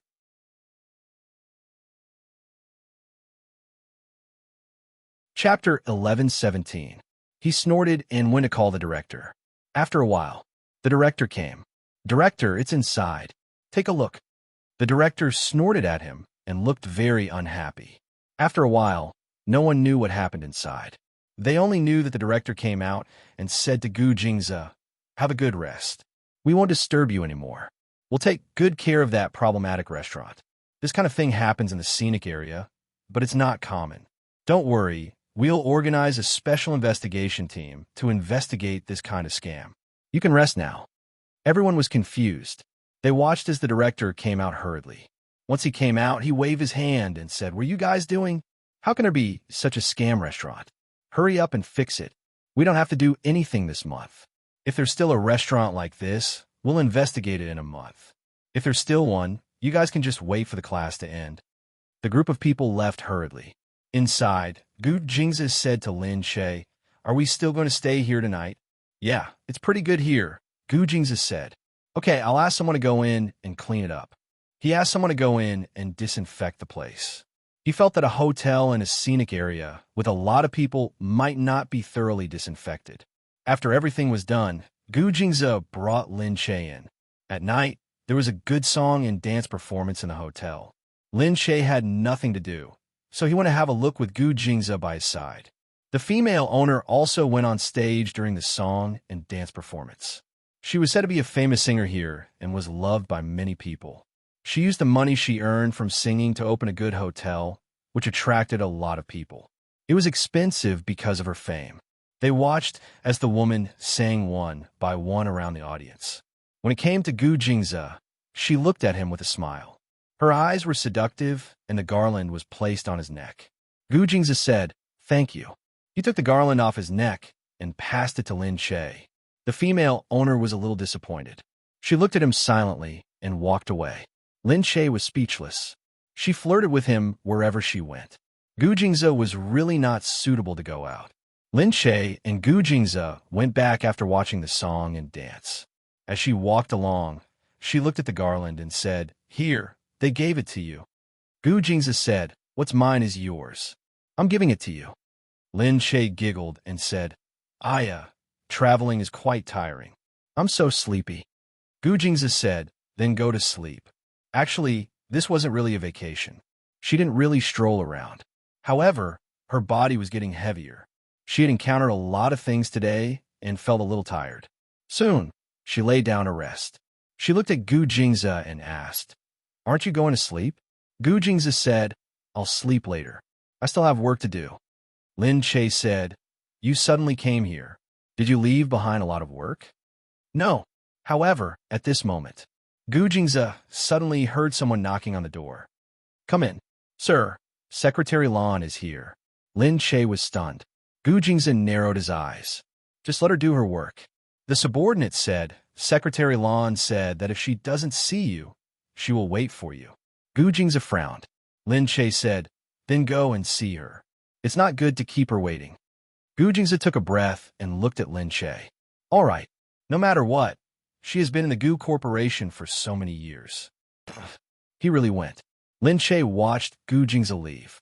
He sat on the bed and scolded, "Pig brain." Gu Jingze had really left. Lin Che started to sulk again. After Gu Jingze went out, he actually just wanted to say something, but he didn't say it to Lin Che. Secretary Lan saw Gu Jingze and said directly, "President Gu, I've already realized my mistake. I've lived in S City for so many years. I've also watched this branch grow. I don't want to go to Austria. I want to continue working here." Secretary Lan knew that Gu Jingze was still nostalgic.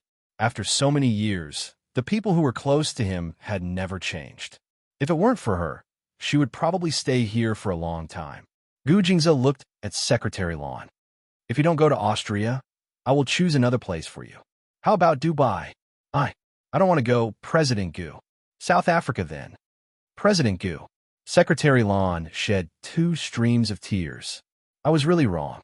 Please give me a chance, considering that I've worked for you for so many years." Gu Jingze snorted. "Go, Secretary Lan. It seems that the fate between you and the Gu Corporation is over. Since you don't want to stay here anymore, go." Gu Jingze waved his hand. "Take her away. I don't want to see her anywhere in the Gu Corporation." President Gu, please." Secretary Lan was still chased out. She really didn't expect that Gu Jingze would chase her away because of this matter. After all, she had worked for him for 8 years. Why did he treat her like this because of such a small matter? Just because she made Lin Che angry? Meanwhile, Lin Che was still sitting on the bed, listening to the movements outside. It seemed that Gu Jingze hadn't returned yet.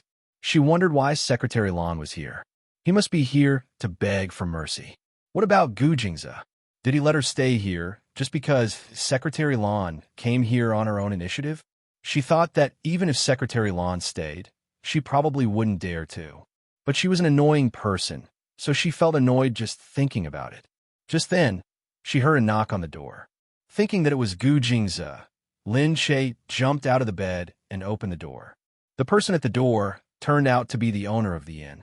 Seeing that it was Lin Che who opened the door, she was a little disappointed. She chuckled and said, "You haven't rested yet. I'm here to deliver some incense. There are too many mosquitoes here." The owner had personally come to deliver incense. Their inn was so big, but there were so few waiters. The owner looked around the room in disappointment. She was even more unhappy when she didn't see Gu Jingze. She could only sigh and think that she had come at a bad time. She said, "Hey, where's that gentleman of yours?" Lin Che thought to himself, "You're late. He's already been called away by another woman." She said, "Haha, if you need anything, just leave it here. I'll pass the message to him." "Oh, okay. Come out for tea when you're free." The owner had no choice but to leave. Seeing that the owner had left, Lin Che shouted speechlessly, "You're so annoying. Why do so many people like Gu Jingze? It's so annoying."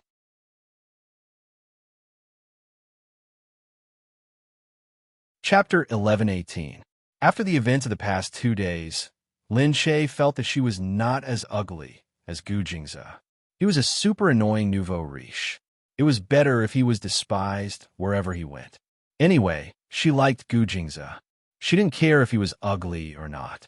But why was Gu Jingze such an outstanding man? At this moment, Gu Jingze came back. Unfortunately, he bumped into her while she was gloomy inside. Hence, the moment Gu Jingze entered, he saw Lin Che standing there, panting and looking unhappy. Gu Jingze said, "What are you doing?" Lin Che turned around and said, "Nothing." Gu Jingze smiled. "What's with that expression? What's the matter? Tell me." Lin Che turned around and looked at Gu Jingze. "I said it's nothing. It's nothing." Gu Jingze walked over. "Are you angry because I went out?" He wanted to say that Secretary Lan had been fired. But at this moment, Lin Che pointed at the incense. "The beautiful lady boss said that she was worried that you would be bitten by mosquitoes at night. There are many mosquitoes here, so she asked you to use her love incense." Gu Jingze looked back at the incense and then at Lin Che. "So," Lin Che turned around and said, "Then she came to send you off. Aren't you going to thank her personally? She was going to see you, but didn't get to see you. She must be very sad now." Gu Jingze looked at her and raised his eyebrows. "All right then, I'll thank her. Lin Che turned his head around. Gu Jingzi said, I'm going. Lin Che bit his lip. Okay, go ahead. Don't come back. Gu Jingzi really turned around and walked out. Lin Che's eyes widened as she watched Gu Jingzi walk out and close the door. This Gu Jingzi. Lin Che became even angrier. When he thought about how other women would greedily devour him the moment they saw him, he became extremely angry. She opened the door and walked out. She wanted to see how the lady boss dared to treat Gu Jingzi. He really dared to go. Wasn't he afraid of getting itchy rashes all over his body? He took a step out and was about to rush out while panting when he was suddenly held back by someone. Lin Che took a closer look. Gu Jingzi was right in front of her, looking down at her. Lin Che was stunned. Didn't he go? She held his hand. Why didn't you go? Gu Jingzi said, Yes, I have. Have. Been there? Lin Che pouted. Why did you come back so soon? Why didn't you stay there a little longer? Gu Jingzi pinched her lips. I'm worried that someone will die of jealousy, so you have to come back quickly. Lin Che tilted his head. I'm not jealous. Gu Jingzi laughed and said, Aren't you jealous yet? Look at your mouth. You can even hold a pot. Lin Che turned his head away. Of course not. Gu Jingzi lowered his head and bit her lips. At this time, he could only use this method to shut her up. Lin Che whimpered. He was still at the door. What was he doing? Don't, she cried. She moved her lips away and gasped for air. She looked at him and said, Don't be like this. Gu Jingzi said, Why? Can't I kiss you? Lin Che blushed. He saw that there were people coming and going at a glance. It seemed that someone had already seen them. This was a scenic area, but there were more people here than in other places. There are so many people here. Gu Jingzi said, It's okay. I just want to tell everyone that I already have a wife. I could tell anyone anywhere that we're doing well. It doesn't matter what they think. As he said this, his lips pressed down on hers again. He circled her lips once and then went straight in, completely enveloping her in his scent. The people around them who could see them were really envious. Look at him. His wife was pregnant, but they were still so loving. Lin Che was in a daze. He kissed her from the outside to the inside. Gu Jingzi couldn't hold it in. His body was stiff and his eyes were closed. He could feel his body heating up. Lin Che was released by him in a daze. She looked at him and said, Have something. There was something poking at her from below. It was so obvious that it was hard to ignore. She looked down and her face turned red. Gu Jingzi closed his eyes and kissed her face lightly. It's okay. Lin Che said, How can it be okay? You're so hot. Gu Jingzi continued to plant kisses on her face, one after another. He kissed her collarbone and took a deep breath. As if breathing in her scent could ignite his passion, he once again greedily licked there. It's really okay. How could it be okay? The expression on his face was gloomy. She really couldn't bear to. She felt that he had endured so much these past few months. Actually, it wasn't impossible. Seeing that he was about to put his hand down with difficulty, she grabbed it and looked up to meet his gaze. I can actually do it too. We just need to be careful. Of course, Gu Jingzi didn't dare to. He was worried that he would hurt her. It was easy for him to control himself normally. It's okay. Let's be careful. I will feel it if you feel uncomfortable. She touched his hand. Her fingers moved down his arm. It was just a touch, but Gu Jingzi was already moaning. Gu Jingzi pressed his hand on her shoulder. Little vixen, are you trying to kill me? Lin Che blushed. Don't hold it in, really. Her words were like hypnotic poison. How could he hold it in when she said it so softly? He looked at her inviting face and couldn't hold it in any longer than in an instant. He bit her lips and pushed her onto the bed behind him. Be careful. Be careful. He thought of this word the whole way, but it still made him feel very emotional. It had really been too long. He could only hug her and not touch her. That was the greatest torture in the world. But for the sake of her body, he still didn't dare to. This time, although it was still very repressed, he was already very satisfied to be able to release it. And because she hadn't touched him for a long time, she was much more passionate. After the two of them were satisfied on the bed, they leaned against each other and quietly hugged each other. Lin Che slowly leaned against her and fell asleep. Gu Jingzi only felt that after a while, he regained his strength. But he knew how to be content. so he only looked at her quietly and didn't touch her again. The next day, Lin Shay was the first to get the photos that were taken here. The photographer said, "We only adjusted the color and basically didn't Photoshop it. Your style is already very perfect."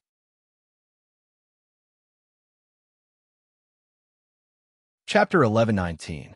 Lin Shay saw that the photos were indeed very good. He was all smiles and in a very good mood. Today, Gu Jingze was in a good mood, probably because he was satisfied. He tipped the photographer a lot of money. In the afternoon, they drove back to City S. In the car, Mu Firen called him and told him that she had gone to the crew. Lin Shay asked, "How's the crew? How are you getting along with Nangonyu?" Mu Firen said, "Fortunately, he didn't make things difficult for me. I'm trying to play a new role, and I'm still not used to it. After all, I haven't acted properly for many years." Lin Shay said, "Yeah, I was the same. I'll get used to it after a few days. I'll go back soon and visit you on set." "Okay, of course." Mu Firen had been on the set for 2 days. After finishing today, they planned to hold the opening ceremony while everyone was present. Although they had joined the crew yesterday, it wasn't announced yesterday because it wasn't an auspicious day. Naturally, many people came to shoot the opening ceremony. The reporters came early in the morning because it was Mu Firen's first TV series and the director was Nan Gongyu, so the reporters felt that there were many things to write about. After everyone paid their respects at the opening ceremony, they accepted the interview together. The male lead was a newcomer, but he was very handsome. He was a little shy as he stood at the side, because it was his first time acting with Mu Firen. He woke up early in the morning with a smile. Moreover, the male lead was very happy because he had the hope of becoming popular with his crew, but he was also very careful because he was worried that he would cause trouble. The reporter looked at Mu Firen and asked, "Why did you choose a web series for your first TV series? Do you have any plans for your comeback?" Mu Firen said, "I don't have any plans. I chose this script because I think it's very fun. I just want to shoot what I want to shoot. If I feel that it's challenging and I want to shoot, I'll do it. I won't do it just because someone tells me to." "Did you and Nan Gongyu cooperate because you're Lin Shay's good friend?" "It has something to do with Lin Shay, but it's mainly because Lin Shay said that he read the novel for 2 days and 2 nights and thought it was good. So he showed it to me, and I thought it was good too, so we decided to shoot it together." At the mention of Lin Shay, everyone started asking questions. What is Lin Shay doing after a long rest? Someone said that Lin Shay is going to get married. Is that true? Will Lin Shay make a comeback? Don't tell me he's going to retire behind the scenes? Mu Firen smiled. She's just taking a break. I believe she'll come back. The questions that followed were all blocked. After everyone went in, Mu Firen said to them, "Thank you for tolerating me these days. I just came back, so I might not be able to shoot well. I'm really sorry." However, as soon as they walked in, they heard someone say, "Sister Firen, thank you for the snacks and treat us to such a good meal." Mu Firen asked curiously, "What? Did I invite you anything?" How could she not know? He pushed out a dining table filled with Su Ji snacks and drinks. Mu Firen was dumbfounded. "These are..." "All right, Sister Firen, stop joking. The person who sent the food said that it was Sister Firen who brought it for us." Yes, it's Su Ji's. It's very expensive these days. The point is that I wanted to eat it before, but I couldn't get in the queue. It sells 100 a day. Wow, there are almost 100 of them. Did Sister Firen buy all of them for us?" Mu Firen was really dumbfounded. She looked at everyone and didn't know what to say. Indeed, she had forgotten to treat them to food. She had thought that she could treat them to hot pot or something in a few days. However, she didn't expect that someone had thought it first. Seeing Mu Firen's expression, someone immediately guessed something. He said vaguely while eating, "Hee, Sister Firen, why don't you know? Did someone send it to you?" Hearing that someone sent it to her, everyone became more interested. Really? Really? Is it a man? "Sister Firen, do you have a new boyfriend?" "Wow, it can't be. He's so considerate. What a big surprise." Not only was he considerate, but he also bought such expensive and rare snacks for them. He must be very powerful. Everyone chattered. "Sister Firen, when are you going to bring the crew here?" "That's right. Aren't you coming to visit us? We'll welcome you warmly." Mu Firen's face turned even redder. All right. It's nothing. Stop talking nonsense. Mu Fearon shouted and hurried inside.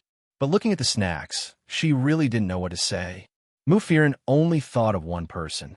At this moment, someone had already called. She picked it up and saw that it was really him. Mo Jinyan. She picked up the phone and said hurriedly, "You." "Oh, what about me?" Mo Jinyan asked. Mu Fearon said, "No, nothing." "You." She didn't know what to say. Did he give it to her? Mo Jinyan said, "Are you done with filming?" "Yeah. Today's the opening ceremony." "I'm done. Come out. I'll bring you to pick up Yin. Pick up Yin?" Mu Fearon looked at the time. It was indeed time for class to end. She ran out and saw Mo Jinyan's car.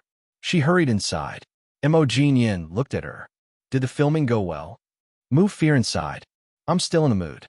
I feel like I'm going to let the director and the crew down for the next few days." Mo Jinyan said, "It's okay. They'll tolerate you for a few days after taking your gifts." Upon hearing this, Mu Fearon immediately turned to look at Mo Jinyan. Did he mean that it was really him? She blushed and looked at him. "Then it was really a gift from you." "You," Mo Jinyan said. "I just thought that since you've just arrived, it would be better if you gave them something." Mu Fearon wrung her hands. "I didn't have to trouble you. It's so troublesome." "It's okay. You're taking care of Yin alone, and you're so busy. I just happened to think of it." Mu Fearon's eyes moved. She looked at him and said, "Thank you." Mo Jinyan said, "Don't you think you said too much thank you?" Mu Fearon's heart was touched. Yes, she had said too much, because there were so many things she wanted to say and needed to say. What else could she do? He was really too good to her. He was a big and burly man, but he seemed to think of everything for her. How could she not be touched? He said, "If you say more, I'll ask for your salary."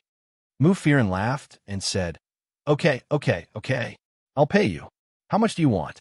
Mo Jinyan said, "Just do as you see fit." He glanced at her lips. It was said that when a man looked at your lips, he was thinking. Mu Fearon lowered her head in shame again.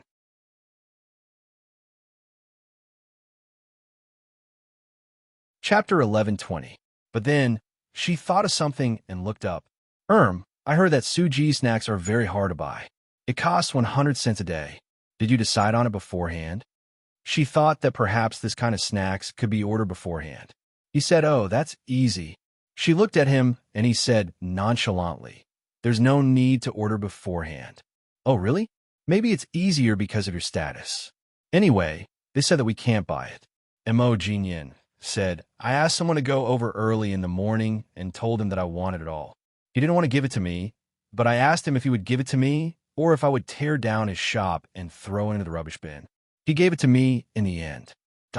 So he went to rob it, although it wasn't really a robbery. But there was no difference. His robbery was so open and above board that no one could accept it. Mu Fearon couldn't imagine the expressions of the people in the shop at that time.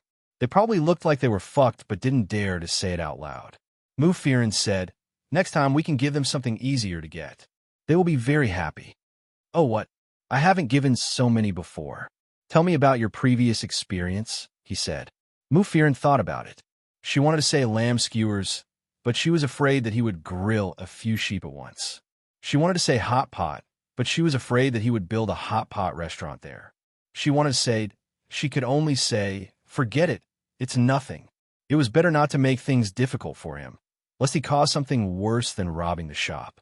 Mu Fearon looked at Mo Jinyan. For a moment, she felt that no matter how powerful a person was, there was still something cute about him. For example, this incident really made her feel somewhat subverted. When he was being unreasonable, it was quite adorable. Perhaps she hadn't even noticed it. Why was being unreasonable cute? Perhaps it was because people who she liked were cute no matter what they did. Lin Shay didn't attend the opening ceremony because she knew that many reporters would be there and it wasn't convenient for her to appear there. However, she would definitely visit the set later. After all, it was a drama produced by her company. She had to watch it. It was a scene between Mu Fearon and the male lead, Little Fresh Meat. Mu Fearon hadn't acted in a movie for a long time, so she still needed time to familiarize herself with it. As for the male lead, he was too nervous to act with Mu Fearon, so he was a little stiff. "Nangong," you shouted from behind. Can you guys do it? Are we going to waste our time on the two of you today?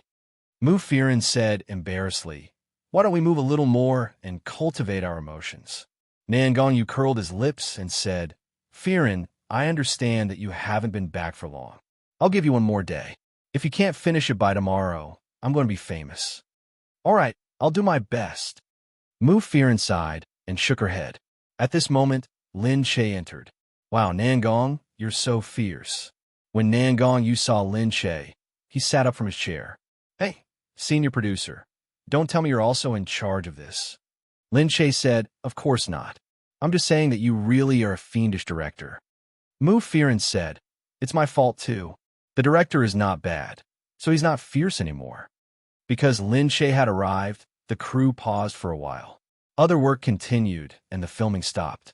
The others went to set up the set, some went to prepare the props, and some went to touch up their makeup. A few of the filming staff were still watching Lin Che. Nangongyu looked at Lin Che's stomach and clicked his tongue. He was right back then. Although she wore a wide dress to avoid being too conspicuous, her stomach could still be seen. Although it wasn't bulging, it was obvious that she was pregnant. Everyone here was from the production team, and most of them were from the company, so they all knew about her physical condition. The rest of them had signed confidentiality agreements and didn't dare to talk about it in the industry, lest they found out who was spreading rumors. If their reputation was ruined, no one would dare to use them anymore. This industry still cared about reputation, especially the staff who did the chores. When the little fresh meat saw Lin Che, he quickly greeted her respectfully, Sister Che. He was a little fresh meat from the company who had just debuted and was very careful. Lin Che said, what do you think? Isn't it exciting to work with the Heavenly Queen in your first show? The little fresh meat said hurriedly, yes, it's really an honor. I'm just afraid that I'll make a mistake and delay you, Sister Firen. Firen said, no, I'm no different from a newcomer now. Didn't you see how the director shouted at me just now? We're in the show, so let's do what we need to do. I'm Sister Firen outside. You're the powerful male lead in the show, and I'm the female lead who needs to rely on you to survive. Nangongyu said, that's right. Listen to Firen. Don't be afraid in front of a woman. This show will be very ugly. The male lead has to be stronger. The little fresh meat was very sad and said hurriedly, yes, I'll work hard. However, no one could forget Firen's identity as the Heavenly Queen so quickly. Even if the Heavenly Queen returned, she was still the Heavenly Queen. She had so many fans and was so popular in the past. Who wouldn't be nervous about her status as the Heavenly Queen? He went to the side to adjust himself. He knew that he couldn't waste everyone's time because of this. He had to adjust himself. Lin Che looked at him and smiled. He's a newcomer in our company, Director Nangong. What do you think? He's not bad, right? Nangongyu said, I can't tell at the moment. Except for his good looks and good manners, I can't tell anything else. You're not giving me face. He's far worse than during the audition, he said. Lin Che nudged Firen. It's because our Firen is too powerful. She's scared. Firen said, how could that be? It has nothing to do with me. Nangong asked the two girls to go to the set, and he continued to talk to the male lead about the show. Firen said, Nangong is really good. You got to know him because of a show. It's your good fortune. Actually, most of the directors that Firen met would give her face and go along with her, which made her feel uncomfortable. Nangong scolded her as he should, which made her feel much better. They were still talking when they heard the sound of a car coming from outside. They looked up. Black Eagle? Lin Che saw Jinian immediately and called out, hey, what's going on? Black Eagle got out of the car and was stunned to see Lin Che there. Lin Che understood immediately. Black Eagle wasn't here to see him. She chuckled. Hey, you guys are. Black Eagle said, I'm here to deliver coffee. Why? With that said, he waved his hand, and the people behind him came over with the coffee machine and the staff in the cafe. Damn, he's really something. You're tuning into the Romance Rendezvous YouTube channel. We're so grateful for your support, and don't forget to subscribe to join us on this incredible journey through captivating stories. Your generosity through donations truly makes a world of difference. as it's the primary source of revenue that allows me to expand and enhance this channel for you. Thank you from the bottom of my heart for being a part of this adventure.